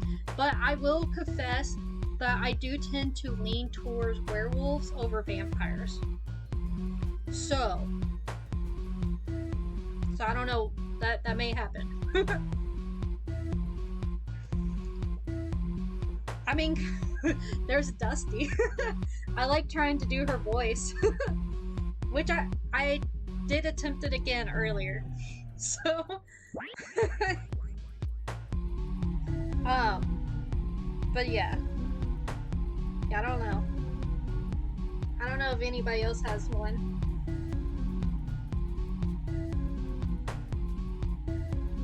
Wait, meeting Mama? Who's Mama? Did I miss something? Is that the actual character's name? Is Mama?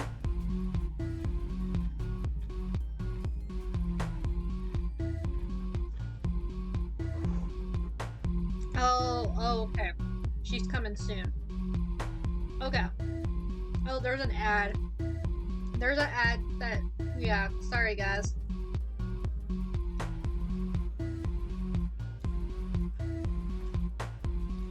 Okay.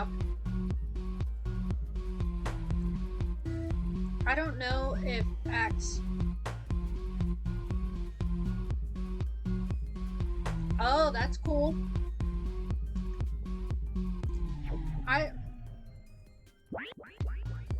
Oh, I guess Simon did say he was in a pack. Reno is the one that's outcast from the pack. Is Simon...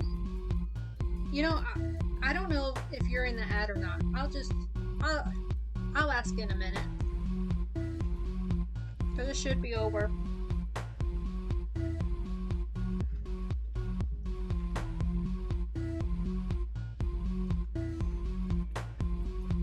I don't know if Morgan's still on.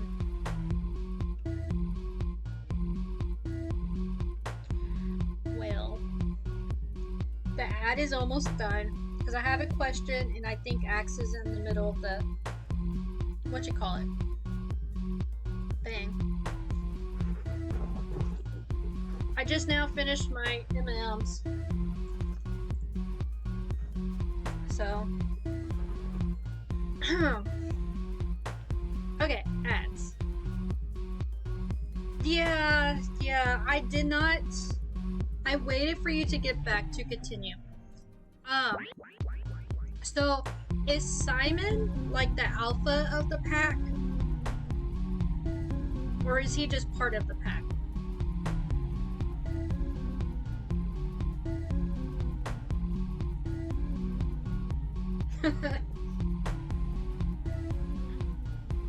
And then Reno's like outcast from the pack.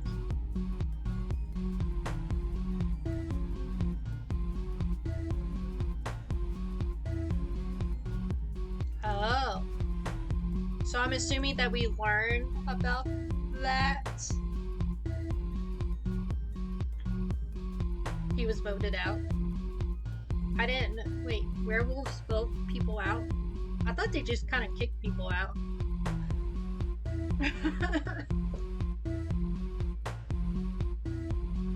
So is the character's name actually like, is it actual Mama, or is like, is that the actual character's name? Or Kill? Yeah, or Kill. That is, yeah. Yeah.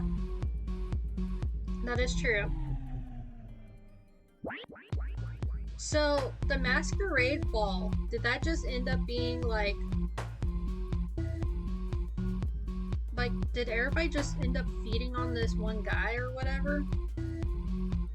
Well, I guess, no, there was other guys that people were feeding from, because I forgot about the homeless guy. Dude, did he end up dying? Did we find out later? Because I feel like, won't he lose a lot of blood and stuff? Oh. Oh. Okay, that's what I thought. But I know like the homeless guy was there, so I just assumed that Dusty and Kitty was going to drink from him. I think they did in the limo, if I remember, but so did Mr. Grady? Oh, okay. Grady is the homeless guy. No, okay, that's not who I was talking about.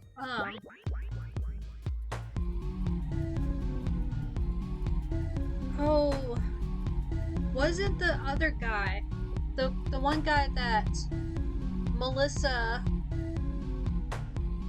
I don't think she's met him yet. Like I think she was supposed to meet him at the masquerade ball. Oh, okay. But she hasn't met the other guy yet then, that she's supposed to meet. That's crazy. That is insane.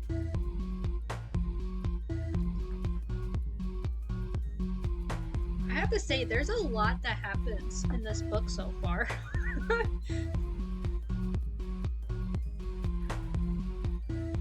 Yeah, that's who I was referring to. Okay.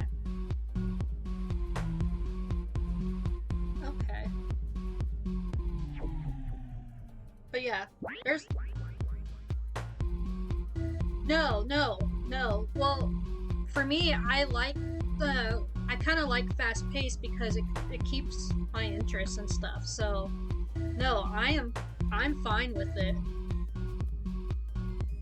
and I don't think it's too confusing.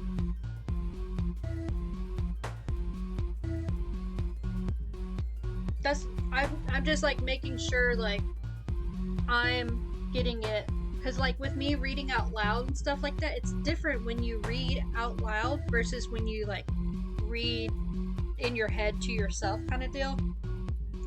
So I'm just making sure that I'm following correctly. Yeah. So yeah. Okay. I think we're going to raid out to somebody. Who? I don't know. Because I never do.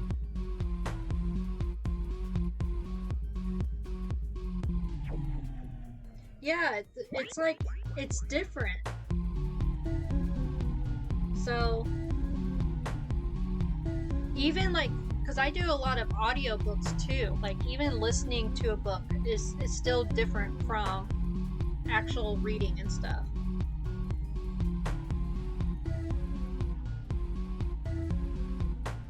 Let's see here.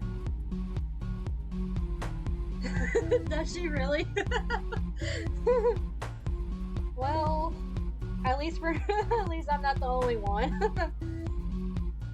I feel like it was better today, but maybe not that. I mean, maybe not great and stuff, but I do feel like it was better. Oh, is she really? That's cool.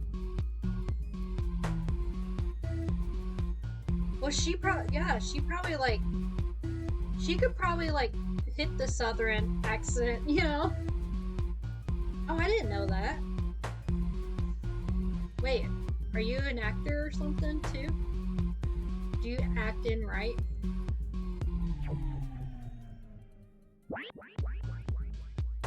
That's cool. Let's see. Folklore is on. She's another reader stream. She does ASMR and reading. But look, she just has ASMR listed.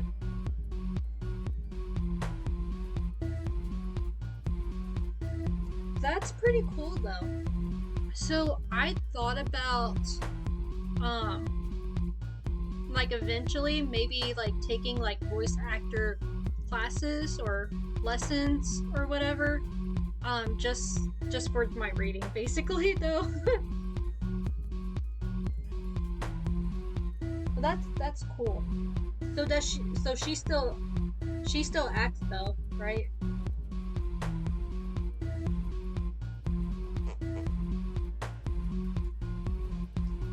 Okay, I rated him like last week, so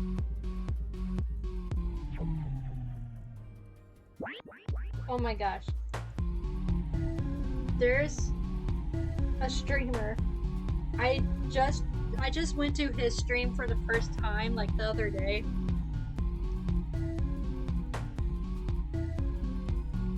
Oh, that's cool.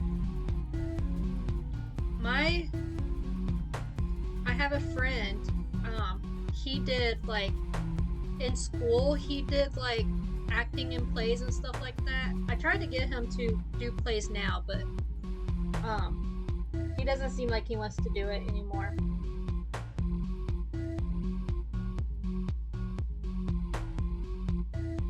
Yeah.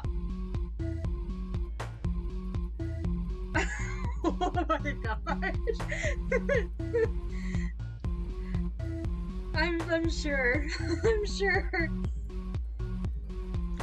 Okay, so like I went to college and stuff, you know, and you know those like career tests that they make you take to see like what classes basically you should take and stuff.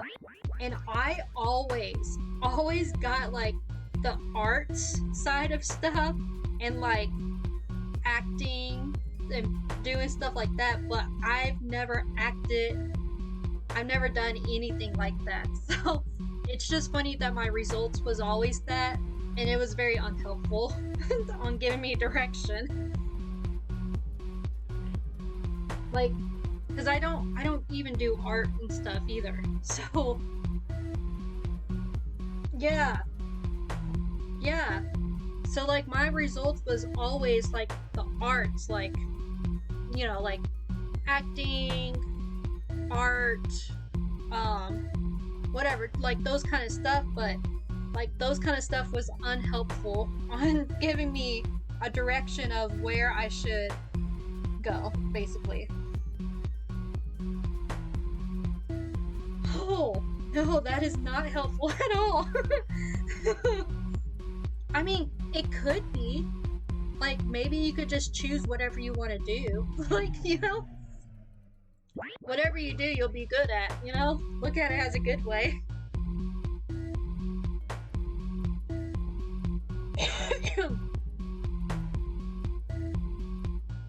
Have I rated him? Okay, I think I know who we're going to rate. I think we're going to raid, I think it's Wahlberg, whatever. He's playing Mortal Kombat.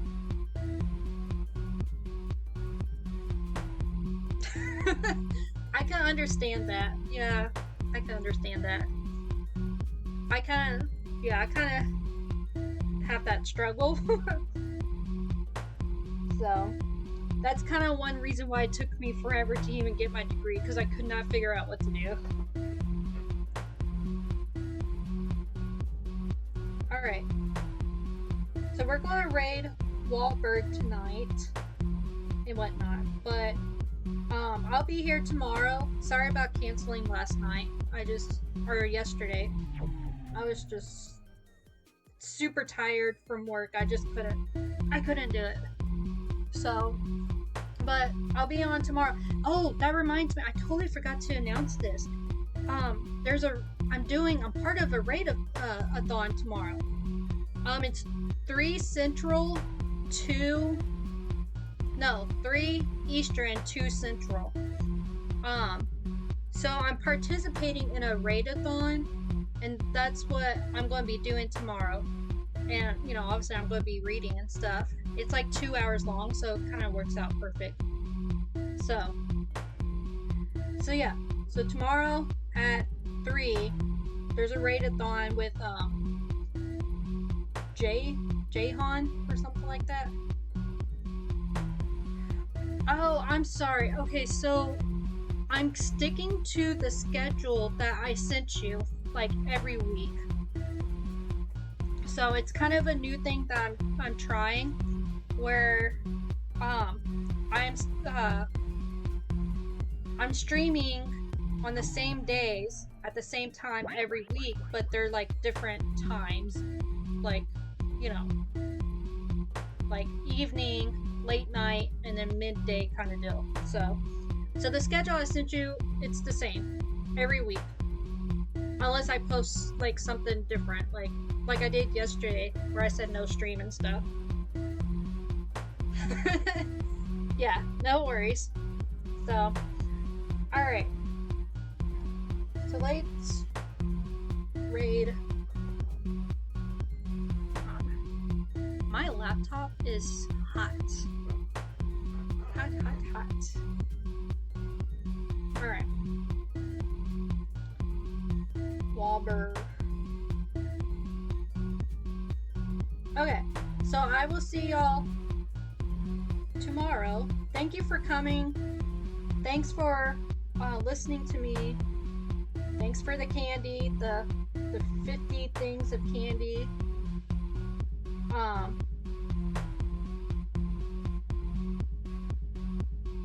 Hold on, I'm trying to type. Okay, I can't even remember the guy's name now. Morgan, if you're still on, thanks for the shout outs and stuff.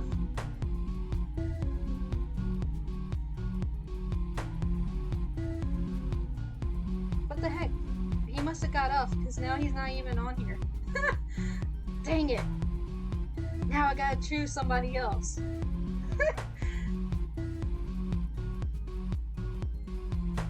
Okay.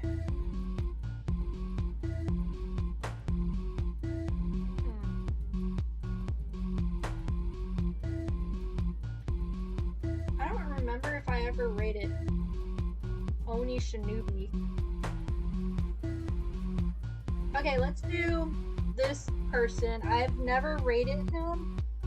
I don't think I've been on his streams either, but so we're just gonna try it.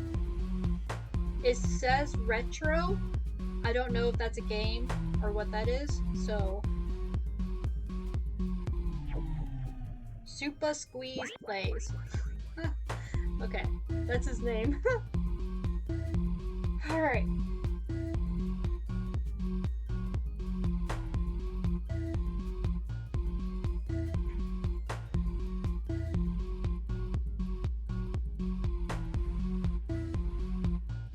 Alright. So, thanks for coming, guys. I appreciate it. Thanks for y'all's support and everything. So, and I will see y'all tomorrow at the Raid-a-thon. So, alright, guys. You're leaving in 3, 2, 1, and out.